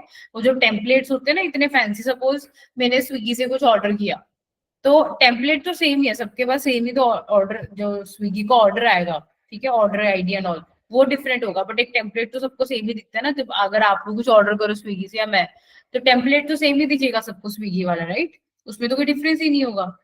तो that is what we call as emailers, emailers कहते हैं उसको। आप गूगल करना HTML ईमेलर्स, आपको पता लगेगा, ठीक है। तो वो ईमेलर्स जब बनाते हैं ना तब इंटरनल CSS यूज करते हैं, ये मैं आपको इससे बता रही हूँ, कोई क्वेश्चन पूछे तो आपको पता होना चाहिए। वो ईमेलर्स जब बनाते हैं तब एक्सटर्नल CSS यूज नहीं करते, तब हम इंटरनल CSS यूज करते हैं, ठीक है। तो ये एक सिनेरियो मैंने बता दिया, अगर कोई पूछे कि इंटरनल मेजरली ईमेलर्स बनाने के टाइम में, ठीक है। ईमेलर्स होता है वो fancy emails.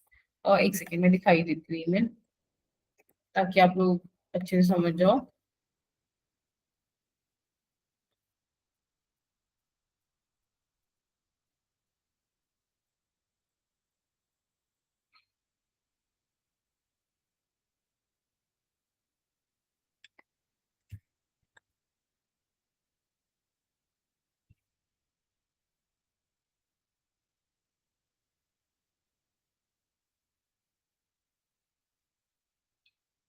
Okay, is my screen visible?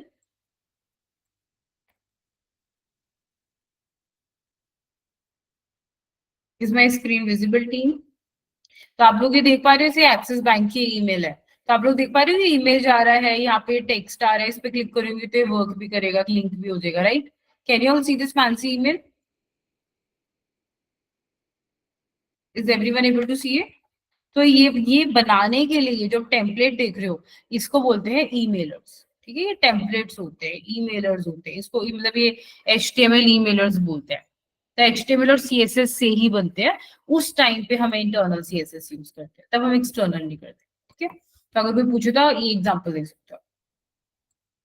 ठीक है, तो हमारा बेसिक हो गया। अब नेक्स्ट, अब बस हमें टॉपिक देखने हैं। इसलिए मैंने कहा था स्टार्टिंग वाला लेक्चर वाला पार्ट बहुत इंपॉर्टेंट है, क्योंकि इसके बाद तो बस टॉपिक देखना और सीएसएस प्रॉपर्टी लगानी है। तो मुझे पता है कि मैं सेलेक्ट कैसे कर सकती हूँ एलिमेंट को, वेज क्या है, और एक्सटर्नल यूज करनी है। ठीक है, तो सबसे पहला टॉपिक है colour.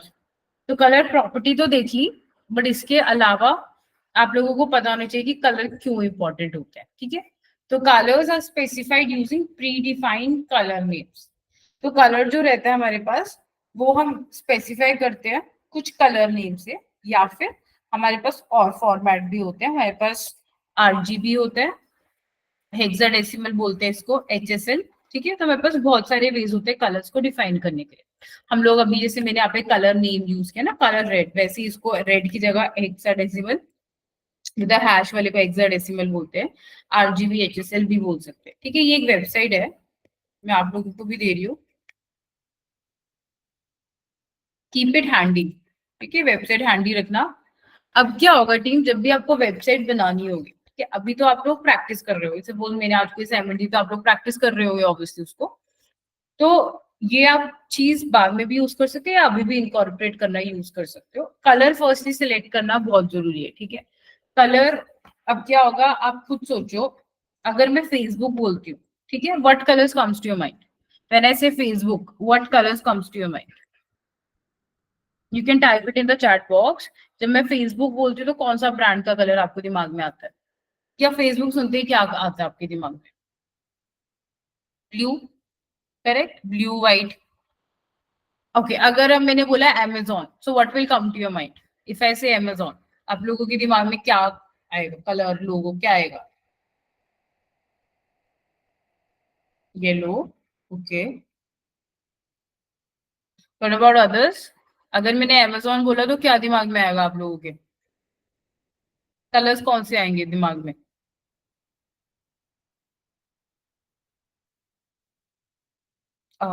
Light brown, okay. Others can also participate, right?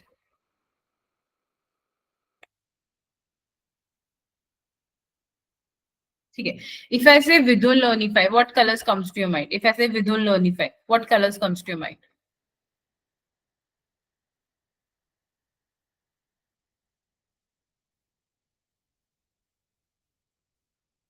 Sky blue, correct? Yeah, green. If you look at the logo, that's the color, sky blue and this green. This is the same green I'm using in the PPT also. ठीक है, तो अब इतने से ही आप समझ सकते हो कि कलर्स ब्रांड को डिफाइन करते हैं एक्चुअली। क्योंकि ब्रांड को एक लोगो डिफाइन करेगा, और लोगो में क्या होगा? कलर्स। तो जब आप एक मिंत्रा सोच लो, मिंत्रा सुनते सबसे पहले आपके दिमाग में ऑरेंज और पिंक आएगा। ठीक है, नायका सोचते आपके दिमाग में पिंक आएगा। आप लोग फ्लिपकार्ट सोचोगे आपके दिमाग में ब्लू और येलो आएगा।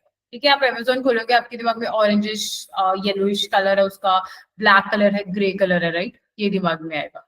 तो द पॉइंट हेयर इज कि जब आप किसी भी ब्रांड का नाम सुनते हो तो सबसे पहले आपके दिमाग में उसके कलर्स आते हैं। That is the first thing that you will think about, because आप सबसे पहले लोगो याद करोगे उसका। लोगो में क्या होते हैं? कलर्स। तो कलर्स आपको याद आ जाएंगे। ठीक है, तो this is the reason color is very important. This is the reason color is very important. ठीक है। तो क्योंकि कलर सिर्फ ऐसे नहीं कि अभी सपोज मैं पढ़ा रही हूँ, राइट, तो मैं तो रैंडम कलर यूज, मेरे कुछ फिक्स कलर है रैंडम, पिंक पर्पल टील, ये वाले मेरे रैंडम कलर्स है दैट आई यूज, ठीक है, तो रैंडम हो गए। आप जब वेबसाइट बना रहे हो तो रैंडम कलर नहीं यूज करने, obviously will go with proper colour shades, मतलब कि आप अपना कोई भी वेबसाइट खोल लो, लेट्स से मैंने यहाँ पे इंडिजीन खोल लेती हूँ। अब आप इसको देख के कह सकते हो पिंक और ब्लू इनके मेन कलर्स हैं, इवन इन द लोगो, तो इनकी कंप्लीट वेबसाइट भी उसी के अराउंड बनी हुई है, लुक एट द कलर्स, ठीक है। मैं अमेजोन खोलूंगी, आप देखोगे इनके जो लोगो के कलर्स है, आपकी पूरी इनकी वेबसाइट, इनके बटन इसी के अराउंड बने होंगे। मैं इस प्रोडक्ट पे जाऊंगी, आप देखना इसके बटन पे यही कलर यूज हो रखा होगा, सी, तो इनकी वेबसाइट उसी के अराउंड बनी होगी। तो यहाँ से आपको एक चीज समझने की जरूरत है कि colours are supremely important real time में।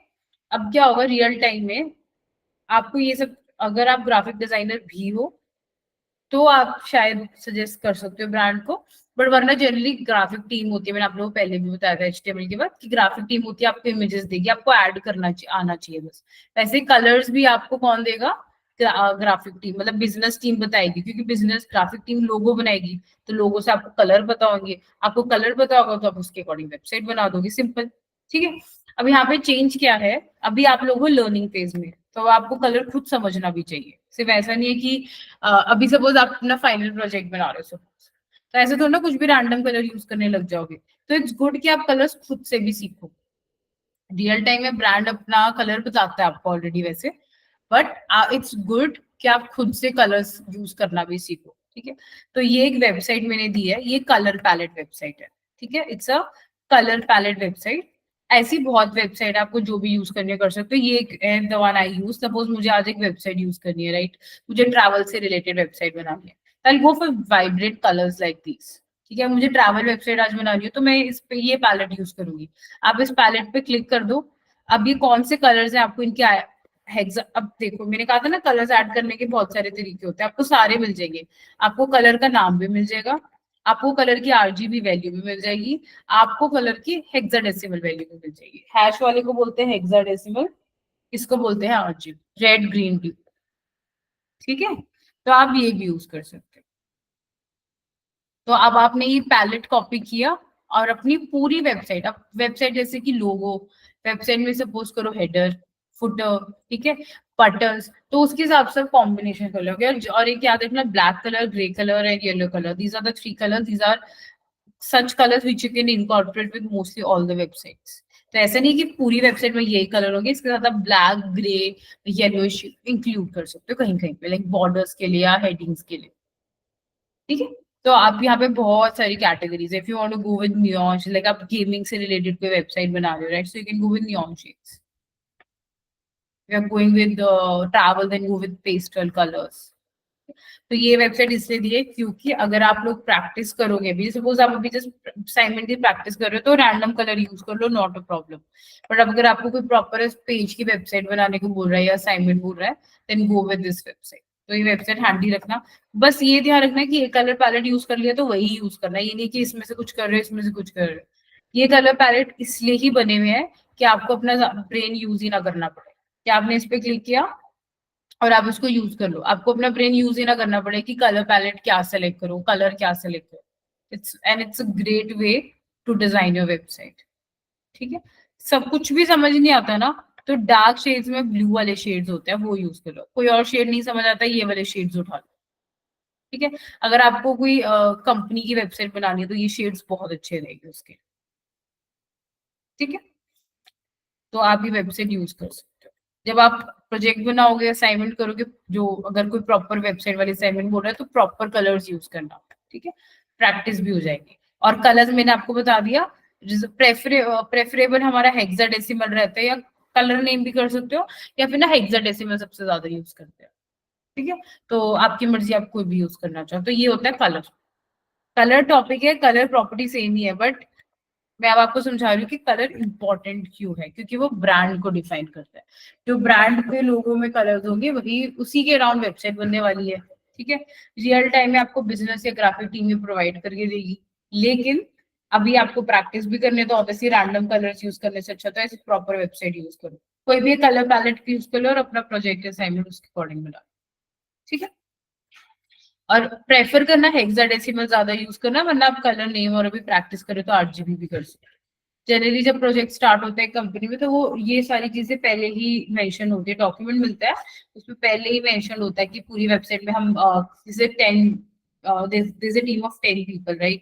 So now there is important that everyone using the same coding standard. Let's say if I am using color name value as hexadecimal, then everyone is supposed to use the same thing. Okay, so that time what we do, we generally have a documentation where everything is mentioned, okay, and everyone follow the same thing. So that is your color. तो next we have background. Background का मतलब है जब अभी आपको background style करनी, तो इसके लिए बहुत ही सिंपल है। बैकग्राउंड टॉपिक है, उसके रिलेटेड बैकग्राउंड प्रॉपर्टीज है, जैसे बैकग्राउंड का कलर बदलना है, इमेज है, ये इमेज है ना, तो इमेज से रिलेटेड है सारी प्रॉपर्टीज है, ठीक है। तो आज हम ये सारा देखेंगे, लास्ट टॉपिक है फॉर द डे बैकग्राउंड। तो मैं क्या करूंगी, एक डिव टैग बना लेते हैं यहाँ पे, इस पे मैं स्टाइल कर दूंगी और नाम दे दूंगी बैकग्राउंड। बैकग्राउंड इसलिए दे रही ताकि आप रिवाइज करो तो इजी रहे, ठीक है। सॉरी, क्लास दे देते हैं, ऐड कर देते हैं। तो मैंने यहाँ पे एक डिव बनाया जिसकी क्लास दे दी बैकग्राउंड, ठीक है। अब मैं इसको एक्सटर्नल में कर रही हूँ कवर, क्योंकि इंटरनल में हम ऑलरेडी बहुत कोड ऐड कर चुके हैं। साइड बाय साइड लिख देती हूँ। अब ये डिव टैग है, ठीक है। इसके लिए अब मैं क्या यूज करूंगी, क्लास। क्लास के लिए डॉट यूज करते हैं तो ऐसे आ जाएगा, ठीक है। इसको स्टाइल बैकग्राउंड कर देते हैं, अगर हमें वो नहीं रखना तो स्टाइल बैकग्राउंड कर देते हैं इसका नाम, ठीक है। तो अब आपको भी कल से यही फॉलो करना है, प्रैक्टिस भी करोगे। एलिमेंट डाला, CSS फाइल में स्टाइल कर दिया। अब इसको स्टाइल करने के लिए हम लोग क्या करेंगे, बैकग्राउंड प्रॉपर्टी, ठीक है। तो ये होती है, ये कलर तो है, इसके अलावा अगर इमेज यूज कर रहे हो तो ये सारी इमेज से रिलेटेड प्रॉपर्टीज है सारी, अगर इमेज यूज कर रहे हो बैकग्राउंड। तो सबसे पहले अभी आपको अपने दिमाग में ये याद रखना है कि बैकग्राउंड में किसको बोल रही हूँ, जो बैक पे है। सपोज मैंने एक डिव टैग डाला, राइट? तो इस डिव टैग में, इस डिव टैग डाला मैंने, ये रहा। अब इस डिव टैग में अगर मैं बैकग्राउंड डाल रही हूँ तो इसकी बैकग्राउंड मतलब पीछे एक लेयर ऐड हो जाएगी, ठीक है। अब इसमें जो टेक्स्ट होगा, let's add some text also ना, ठीक है। अभी ये जो दो वर्ड्स आएंगे वो यहाँ पे आएंगे, लेट्स से लॉरम आएगा। दोबारा बताती हूँ, ये मैंने एक बॉक्स बनाया डिव टैग, ठीक है। अब यहाँ पे इसमें एक टेक्स्ट है लॉरम। अब लॉरम जो टेक्स्ट है, अब उसको अपने दिमाग में सोचो एक लेयर है, मतलब यहाँ पे सोचो एक लेयर है साइड से। अगर मेरे को इस इमेज को साइड से देखना हो तो एक लेयर दिखेगी मुझे, फिर उसके बाद एक और लेयर दिखेगी जो कि होगी बैकग्राउंड की। तो आप मान के चलो बैकग्राउंड एक लेयर ऐड कर रहे हो आप पीछे की तरफ, ठीक है। इट्स अ लेयर जिसके ऊपर अब टेक्स्ट प्लेस होगा, जो भी ये होगा, दैट इज योर बैकग्राउंड, ठीक है। तो background is like adding a layer to that container div tag, ये जिस भी एलिमेंट पे डाल रहे हो, और लॉरम उसके ऊपर प्लेस होगा। तो साइड से अगर मुझे इस बॉक्स को देखना हो तो एक लेयर होगी बैकग्राउंड की, उसके ऊपर एक लेयर होगी टेक्स्ट, ठीक है। ऐसे समझना है इसको। तो आप देख सकते हो यहाँ पे ये लॉरम अब आ गया। अब मैं इसमें डाल दूंगी बैकग्राउंड कलर,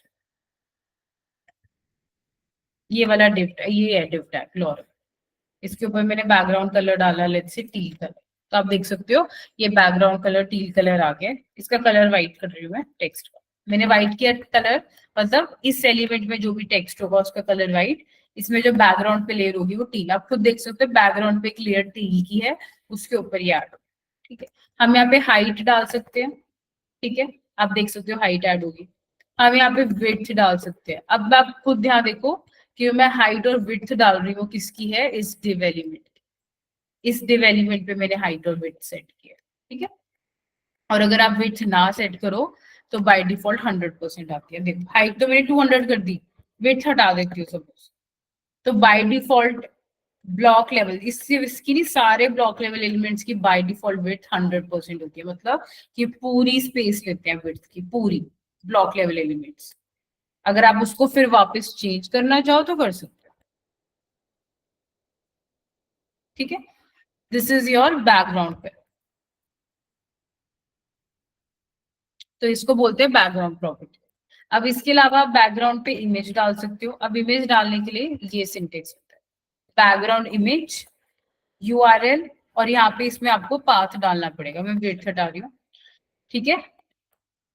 यहाँ पे आपने बैकग्राउंड कलर डाला, इसके बाद आप बैकग्राउंड इमेज डाल सकते हो, मतलब अब इस कलर की जगह बैकग्राउंड पे एक इमेज आएगी, ठीक है। तो वो इमेज के लिए मैं क्या कर रही हूँ, सिंटेक्स लिखो बैकग्राउंड इमेज तो प्रॉपर्टी है। अब ये सारी प्रॉपर्टीज है, ठीक। तो मैंने कहा था टॉपिक पढ़ना है उसकी प्रॉपर्टीज, तो ये बैकग्राउंड से रिलेटेड प्रॉपर्टीज है, पहले से बनी हुई है, हमें सिर्फ यूज करनी है। अब मुझे क्या करना है, URL it's a syntax function, इसके अंदर आपको डबल कोट्स में उस इमेज का पास डालना है, ठीक है। तो अब ना हूं तो मैं CSS फाइल में, स्टाइल डॉट CSS में, जाना मुझे किस में है, इमेजेस फोल्डर में इमेज पड़ी है, ठीक है। तो आप फोल्डर नहीं बदलोगे, फोल्डर वही रहेगा इमेजेस। तो अब आपको क्या करना है, आपको इस फोल्डर स्टाइल डॉट CSS से पहले इस फोल्डर से बाहर आना है। तो आप लिखोगे, जब भी बाहर आना होता है डॉट डॉट स्लैश। तो आप खुद देखो, जब मैंने डॉट डॉट स्लैश लिखा अपने आप इमेजेस आ गया और अपने आप ही इमेज का पाथ। आई एम रिपीटिंग, इस टाइम पे मैं, अभी तक हम सब कुछ फाइल लिंकिंग इंडेक्स से कर रहे थे, अब मैं CSS में हूँ, CSS फाइल में पाथ देना है इमेज का। तो इमेज इस फोल्डर में रहेगी, वो नहीं बदलने हम। तो मैं क्या करूंगी, मुझे अब स्टाइल डॉट CSS फोल्डर की जो स्टाइल डॉट CSS फाइल है, CSS फोल्डर में मुझे सबसे पहले इस फाइल से बाहर आना है। तो मैं क्या लिखूंगी, बाहर आने के लिए डॉट डॉट स्लैश। तो मैं अब देखो CSS इस फोल्डर में आ गई। अब यहाँ से आप इमेजेस सेलेक्ट करो और ये सेलेक्ट, तो आपने डॉट डॉट स्लैश लिखा ना, बेसिकली अब यहाँ से इस लेवल पे आ गए। अब यहाँ पे मैंने इमेजेस सेलेक्ट कर लिया और पाथ दे दिया, ठीक है। तो ये इमेज का पाथ आ गया। अब आप देखोगे बैकग्राउंड पे इमेज आ गई, can you all see. Teal colour को कमेंट कर देते हैं, आप देख सकते हो बैकग्राउंड इमेज आ गई, ये बैकग्राउंड इमेज है। अब आप देख सकते हो ये एक लेयर है बैकग्राउंड की, उसके ऊपर ये टेक्स्ट लिखा हुआ, ये लेयर है बैकग्राउंड की, इसके ऊपर अब टेक्स्ट लिखा हुआ, ठीक है। अब बाय डिफॉल्ट ये जो इमेजेस होती है ये रिपीटिंग होती है, ठीक है। अब मैं इसको कर देती हूँ। अभी जब भी इमेज यूज करोगे, सिर्फ इमेज यूज करोगे तब के लिए बता रही हूँ, ये सारी प्रॉपर्टीज आप यूज कर सकते हो, सिर्फ इमेज जब यूज हो रही है, ठीक है। तो मैंने लिख दिया बैकग्राउंड रिपीट नो रिपीट, मतलब इमेज रिपीट नहीं होगी, बाय डिफॉल्ट इमेज रिपीट होती है, बाय डिफॉल्ट इमेज रिपीट होती है यहाँ पे, ठीक है। अब मैं नो रिपीट कर दूंगी तो रिपीट ही नहीं होगी, मतलब बैकग्राउंड रिपीट यूज ही तब करोगे जब बैकग्राउंड इमेज यूज करो, अगर बैकग्राउंड इमेज यूज ही नहीं करे तो no repeat is of no use, ठीक है। तो बाय डिफॉल्ट आपकी इमेज होती है रिपीट, आप उसको कर दोगे नो रिपीट तो रिपीट नहीं होगी, ठीक है। अब मैं इस बैकग्राउंड कलर टील को अनकॉमेंट कर रही हूँ ताकि मैं ये बता सकूं कि अब 3 लेयर होगी, पहले एक बैकग्राउंड की लेयर है टील कलर की, फिर उसके ऊपर एक लेयर है बैकग्राउंड इमेज की, और फिर उसके ऊपर एक लेयर है ये टेक्स्ट की, ठीक है। 3 लेयर्स ऐड हो। तो इसको ना जब भी आप ये पढ़ रहे हो front end CSS part, layers की तरह देखना हर एक चीज को, तब इजीली क्लियर हो जाएगा कि ये एक लेयर होगी टील कलर, इसके ऊपर एक लेयर है इमेज की, उसके ऊपर ही लेयर है टेक्स्ट। तो अब 3 लेयर होगी, साइड से देखोगे इस इमेज को, बॉक्स को, तो एक लेयर है इमेज की, कलर की, फिर इमेज की, फिर टेक्स्ट की। तो अब 3 लेयर होगी, ठीक है। इसके अलावा आता है बैकग्राउंड पोजीशन, ठीक है। इसके बाद हम लोग बैकग्राउंड पोजीशन में बेसिकली बता दें कि आपको पोजीशन क्या करनी है। Let's say right top, the right side top, see right side top पे आ गया, मतलब बाय डिफॉल्ट अगर आप ये नहीं लिखते तो इमेज कहाँ थी, लेफ्ट टॉप पे, अब आपने लिख दिया राइट टॉप। वैसे ही आप लिखते हो बॉटम टॉप, ठीक है। वैसे ही आप लिख सकते हो बॉटम राइट, देखो बॉटम राइट पे, ठीक है। तो आप लिख सकते हो, अभी मैं राइट लिख देती हूँ, राइट एंड टॉप, ठीक है। इसके अलावा आप लेफ्ट बॉटम लिख सकते हो, टॉप या राइट बॉटम लिख सकते हो, ठीक है। आप ऐसे कर सकते हो।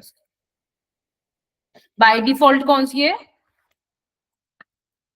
Top left top, by default left top. आप खुद देख सकते हो, अगर आप इसको नामेशन करो लेफ्ट और टॉप पे आ रही है, लेकिन आप इसको चेंज करिए right top, right bottom, left bottom, ऐसे भी कर सकते हो, ठीक है। कि आपको इमेज कहाँ रखनी है। उसके बाद आप लिख सकते हो बैकग्राउंड अटैचमेंट फिक्स्ड, मतलब कि अभी इमेज क्या हो जाएगी, अटैचमेंट इसकी फिक्स्ड हो जाएगी, ठीक है। फिक्स का मतलब यहाँ पे होता है जब आप इस पे स्क्रॉल करोगे, ठीक है। इसको सेंटर भी कर सकते हैं, बैकग्राउंड पोजीशन सेंटर। अभी मैंने ये सेंटर इसलिए किया ताकि मैं आप लोगों को समझा सकूं कि थोड़ा सा टेक्स्ट और ऐड करना पड़ेगा हमें इसके लिए, कि जब मैं स्क्रॉल करूंगी तो बैकग्राउंड इमेज ऑफ फिक्स्ड रहेगी। ठीक है,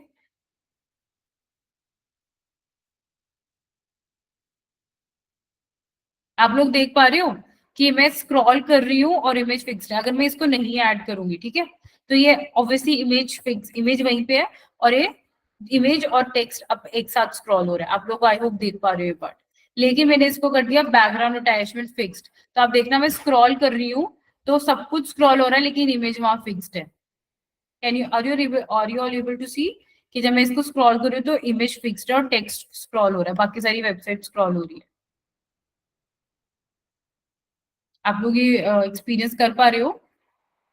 दोबारा दिखा देती हूँ। जब मैंने लिखा ये मैंने सेंटर लिखा है, मतलब एक और एग्जांपल होता है, सेंटर भी हो सकता है। सेंटर इसलिए डाला है ताकि मैं आप लोगों को अच्छे से समझा पाऊँ कि सेंटर कैसे है। ठीक है, इसको हटा देते हैं। अभी हो गया सेंटर, तो ये मैं सेंटर में आ गई। अब क्या कर रही हूँ मैं, बैकग्राउंड अटैचमेंट फिक्स। तो अब आप देखोगे जब मैं स्क्रॉल कर रही हूँ तो इमेज फिक्स है। अगर ये फिक्स ना हो तो फिर ये ऑब्वियसली इमेज और टेक्स्ट जैसे है वैसे स्क्रॉल होगा, लेकिन फिक्स कर दिया तो इसको बोलते हैं पैरालेक्स इफेक्ट। ठीक है, इसको बोलते हैं पैरालेक्स इफेक्ट। आप लोग ऑनलाइन भी पढ़ सकते हो इसके बारे में। इसको पैरालेक्स इफेक्ट कहते हैं कि जब आप स्क्रॉल कर रहे हो और इमेज फिक्स्ड है, राइट, तो उसको बोलते हैं पैरालेक्स इफेक्ट। ठीक है, तो ये होगी आपकी बैकग्राउंड प्रॉपर्टीज। तो अगर बैकग्राउंड इमेज आ रही है तो बैकग्राउंड रिपीट, तो बैकग्राउंड पोजीशन, तो बैकग्राउंड अटैचमेंट है, अदरवाइज कोई यूज नहीं है। ठीक है, तो ये बैकग्राउंड इमेज है और इसके रिलेटेड है सारी प्रॉपर्टीज। ठीक है, अब इसमें और वैल्यूज होती है, जैसे बैकग्राउंड रिपीट, नो रिपीट की जगह आप रिपीट एक्स कर सकते हो, तो ये एक्स हॉरिजॉन्टल एक्सिस में रिपीट होगी। आपने रिपीट वाई कर दिया तो ये वाई एक्सिस में रिपीट होगी। ठीक है, तो आप वो भी कर सकते हो इसमें, मतलब और सारी बहुत सारी वैल्यूज रहती है।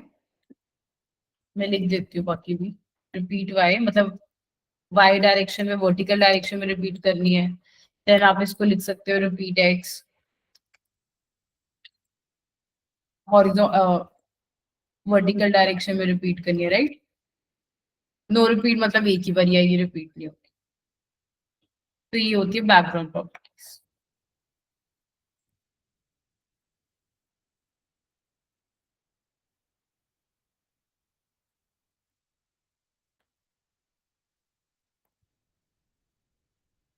क्लियर, ये क्लियर है सबको? कलर एंड बैकग्राउंड, तो बैकग्राउंड के लिए बैकग्राउंड कलर सबसे बेसिक प्रॉपर्टी है। ठीक है, और याद रखना जब बैकग्राउंड ऐड कर रहे हो तो मान के चलो क्लियर ऐड कर रहे हो, और कलर और इमेज दोनों इकट्ठे भी ऐड कर सकते हो। ठीक है, और जब ये प्रॉपर्टी सिर्फ तभी आती है जब बैकग्राउंड इमेज यूज हो रही है, अदरवाइज ये प्रॉपर्टीज का कोई यूज नहीं है। ठीक है,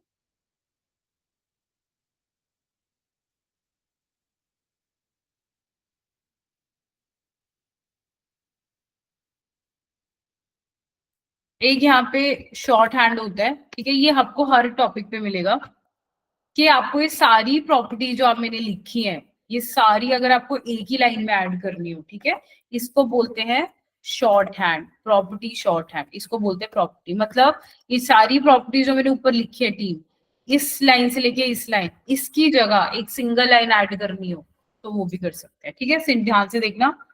प्रॉपर्टी शॉर्ट हैंड में सबसे पहले आएगा, ये सेम ही ऐड कर रही हूँ, कलर डाल रही हूँ टील, तो सिंटेक्स ये है, बैकग्राउंड का ये है शॉर्ट हैंड। ये शॉर्ट हैंड आपको हर टॉपिक में मिलेगा। तो सबसे पहले you add colour, then you add the image, then you add repeat, then you add position, ठीक है, and then you add attachment. तो ये सिंटेक्स है इसका। ठीक है, तो ऑर्डर इन केस में बस ये होता है, जितने भी टॉपिक की शॉर्ट हैंड है ना, ऑर्डर याद करना पड़ता है। एक तो हो गया आपने इंडिविजुअल प्रॉपर्टीज लिखी है, लेकिन आप एक बारी में भी सारी लिख सकते हो। तो बैकग्राउंड होती है शॉर्ट हैंड यहाँ पे। अब बस ये ऑर्डर में लिखना, कलर, फिर इस यूआरएल को कॉपी करो, स्पेस यहाँ पे डाल दो, फिर आपने पोजीशन नो रिपीट किया तो नो रिपीट कर दो, पोजीशन आपने सेंटर किया सेंटर कर दो, फिक्स्ड किया फिक्स्ड कर दो। ठीक है, मतलब मैं सारा कोड हटा रही हूँ अभी के लिए, और आप देखोगे जो मैंने किया था वो अभी भी आएगा। देखो अभी भी आ रहा है सारा, सेम चीज अभी भी आ रही है, कॉपी पेस्ट। तो ये जितनी प्रॉपर्टीज मैंने अलग अलग लिखी थी आप उसको एक लाइन में भी लिख सकते हो। ठीक है, इसको बोलते हैं प्रॉपर्टी शॉर्ट हैंड। बट इसमें बस ये होता है कि कभी कभी ना, या कब मतलब ये टर्म ये याद नहीं रहता ऑर्डर, ठीक है, तो अलग भी लिख सकते हो, इट्स योर चॉइस। बस इससे आपका लाइंस ऑफ कोड बच जाएगा, थोड़े एक्स्ट्रा लाइंस वो हो जाएगा, थोड़ा ऑप्टिमाइज हो जाएगा कोड, एक्स्ट्रा लाइंस नहीं आएगी। अदरवाइज आप जो भी आपको भी फिलहाल प्रैक्टिस करते हुए याद रहे आप यूज कर सकते हो, ठीक है। तो ये हर टॉपिक में आएगा, ये सारी प्रॉपर्टीज को अलग अलग लिखने की जगह आप एक सिंगल लाइन में भी लिख सकते हो, ठीक है। तो इस बैकग्राउंड को बोलते हैं प्रॉपर्टी शॉर्ट हैंड, मतलब ये सारी प्रॉपर्टीज को आप एक लाइन में शॉर्ट में लिख सकते हो। क्लियर क्लियर है सबको ये बात? शॉर्ट हैंड क्लियर है सबको कि बैकग्राउंड की अलग अलग प्रॉपर्टी लिखने की जगह एक सिंगल लाइन में भी लिख सकते हो, ठीक है। और ये शॉर्ट हैंड हर टॉपिक में आएगा।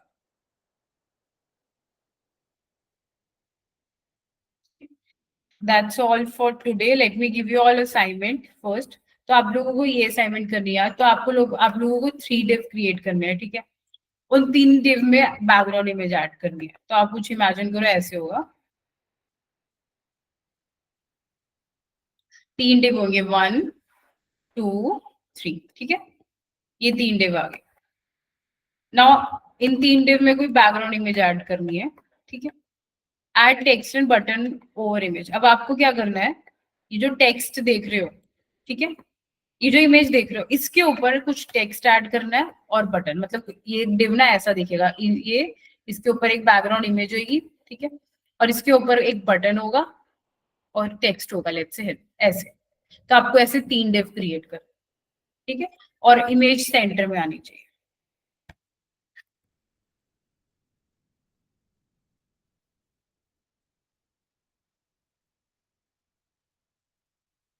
ये आपकी असाइनमेंट है।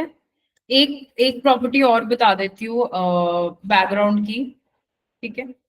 वो आपको एक आइडिया एक और दे देगी कि अगर आपके पास ऐसा सिनेरियो, क्योंकि ये असाइनमेंट करते हुए शायद आपको यूज लगे, एक हमारे पास होता है बैकग्राउंड साइज, ठीक है। बैकग्राउंड साइज होता है, अब ये जो इमेज आ रही है ना, मैंने नो रिपीट कर दी, मतलब ये रिपीट नहीं हो रही, सेंटर सेंटर में आ रही है, फिक्स्ड आ रही है, ठीक है। एक होता है बैकग्राउंड साइज, बैकग्राउंड साइज का टीम यूज ये होता है कि आप उसको साइज दे सकते हो ऐसे, 100 और 200, मतलब विड्थ और हाइट, विड्थ ये होगी और हाइट ये होगी, ऐसे दे सकते हो। तो इसी में ही ना हमारे पास एक होता है कवर। कवर क्या करेगा, वो पूरी स्पेस ले लेता है। तो एक हमारे पास कवर होता है, एक हमारे पास कंटेन होता है, ठीक है।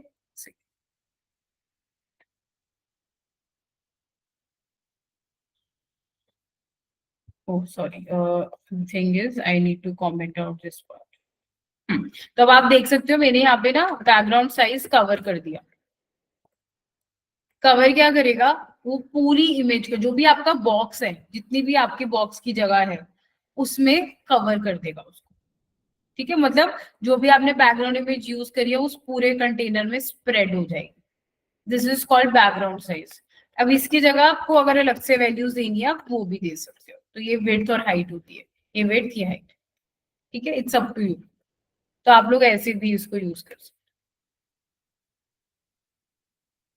ठीक है। तो ये जो आप ये बनाओगे ना इमेजेस, ये 3 बॉक्सेस पे बैकग्राउंड इमेजेस जो आप ऐड करोगे, तो आप कवर यूज कर सकते हो, वो पूरी स्प्रेड हो जाएगी, ठीक है। ये मैंने एक सिंपल सी लोगों की इमेज यूज करी है, आप लोग प्रॉपर कोई ऑनलाइन इमेज निकाल सकते हो, ठीक है।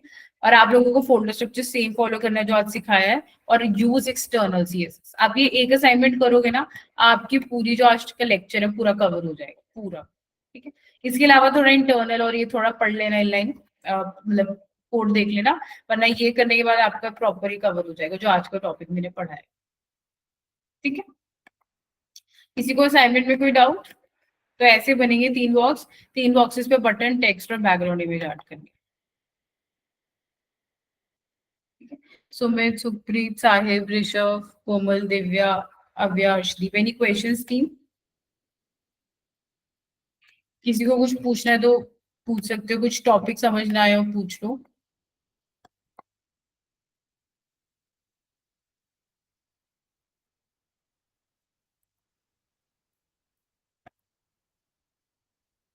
पीपीटी नहीं मिली? पिछले वीक की कुछ भी नहीं मिली?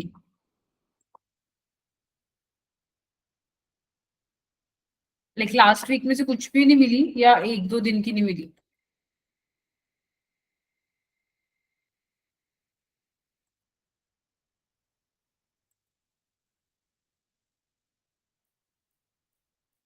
ओके,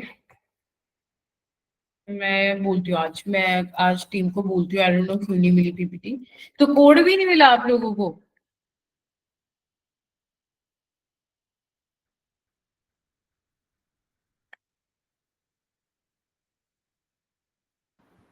कोड मिला है, पीपीटी नहीं मिली, ओके ओके, ठीक है। मैं टीम को बोलती हूँ, आई डोंट नो क्यों नहीं मिली पीपीटी, मैं बोलती हूँ पीपीटी भी शेयर कर देंगे आप लोगों के साथ। एल्स टीम, किसी को कुछ और पूछना है, कुछ इन्फॉर्म करना है, प्लीज लेट मी नो, कुछ भी, I will convey to the team.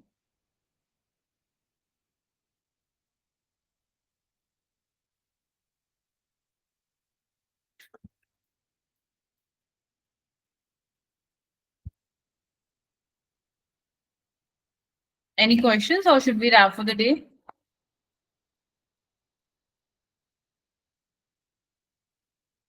हाँ, मैं असाइनमेंट दोबारा बता देती हूँ।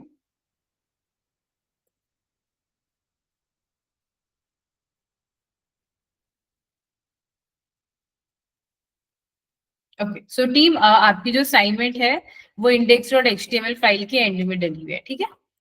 तो यहाँ पे टास्क क्या है, आप लोगों को 3 डिव क्रिएट करने, ठीक है। अभी आपके डिव्स कुछ इस तरह दिखेंगे, एक रो में नहीं आ पाएंगे, ठीक है। तो वो अभी कुछ अलग अलग रो में आएंगे, 1 2 3, आपका वेब पेज है, उसमें से 3 डिव ऐड करने हैं। अब उन 3 डिव में आपको बैकग्राउंड इमेज ऐड करनी है। उस बैकग्राउंड इमेज आएगी। अब बैकग्राउंड इमेज के ऊपर एक टेक्स्ट दिखना चाहिए, कुछ भी रैंडम, और एक बटन दिखना चाहिए, टेक्स्ट बटन, टेक्स्ट और बटन, मतलब यहाँ पे टेक्स्ट आएगा सपोज कहीं पे भी, और एक बटन आएगा, ठीक है। टेक्स्ट आएगा और बटन आएगा, टेक्स्ट आएगा और बटन, कहीं पे भी ऐड कर देना, प्रेफर करना सेंटर में आए टेक्स्ट और बटन, और बैकग्राउंड इमेज आएगी। तब आपको क्या होगी, एक लेयर होगी आपकी बैकग्राउंड की, एक लेयर होगी आपकी टेक्स्ट की, और फिर एक बटन। सेम सेकेंड और थर्ड डिव के लिए, ठीक है। इसमें कलर्स ऐड करना, थोड़ी सीएसएस ऐड कर देना, जैसी भी आपको पसंद हो। तो अब आप देखना कि आपका डिव आएगा, उस डिव में एक पी टैग आएगा जिसमें टेक्स्ट होगा और एक बटन होगा, ये होगा स्ट्रक्चर, ठीक है।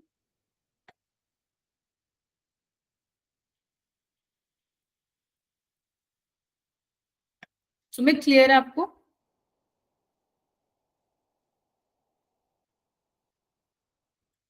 And to others?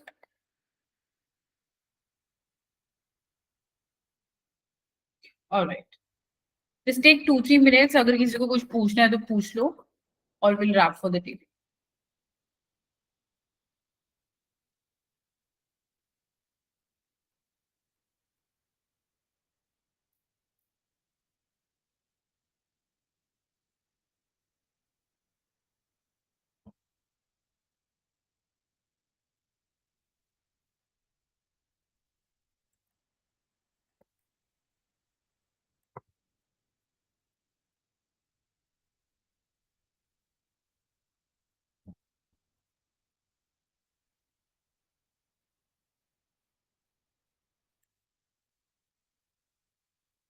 नहीं, you all have to use external CSS for the assignment. External minimum mention किया, आपको एक्सटर्नल यूज कर, एक्सटर्नल इसलिए क्योंकि अब रियल टाइम एक्सटर्नल करते हैं तो आप लोगों की प्रैक्टिस फिर उसी में हो जाएगी, तो एक्सटर्नल यूज करो।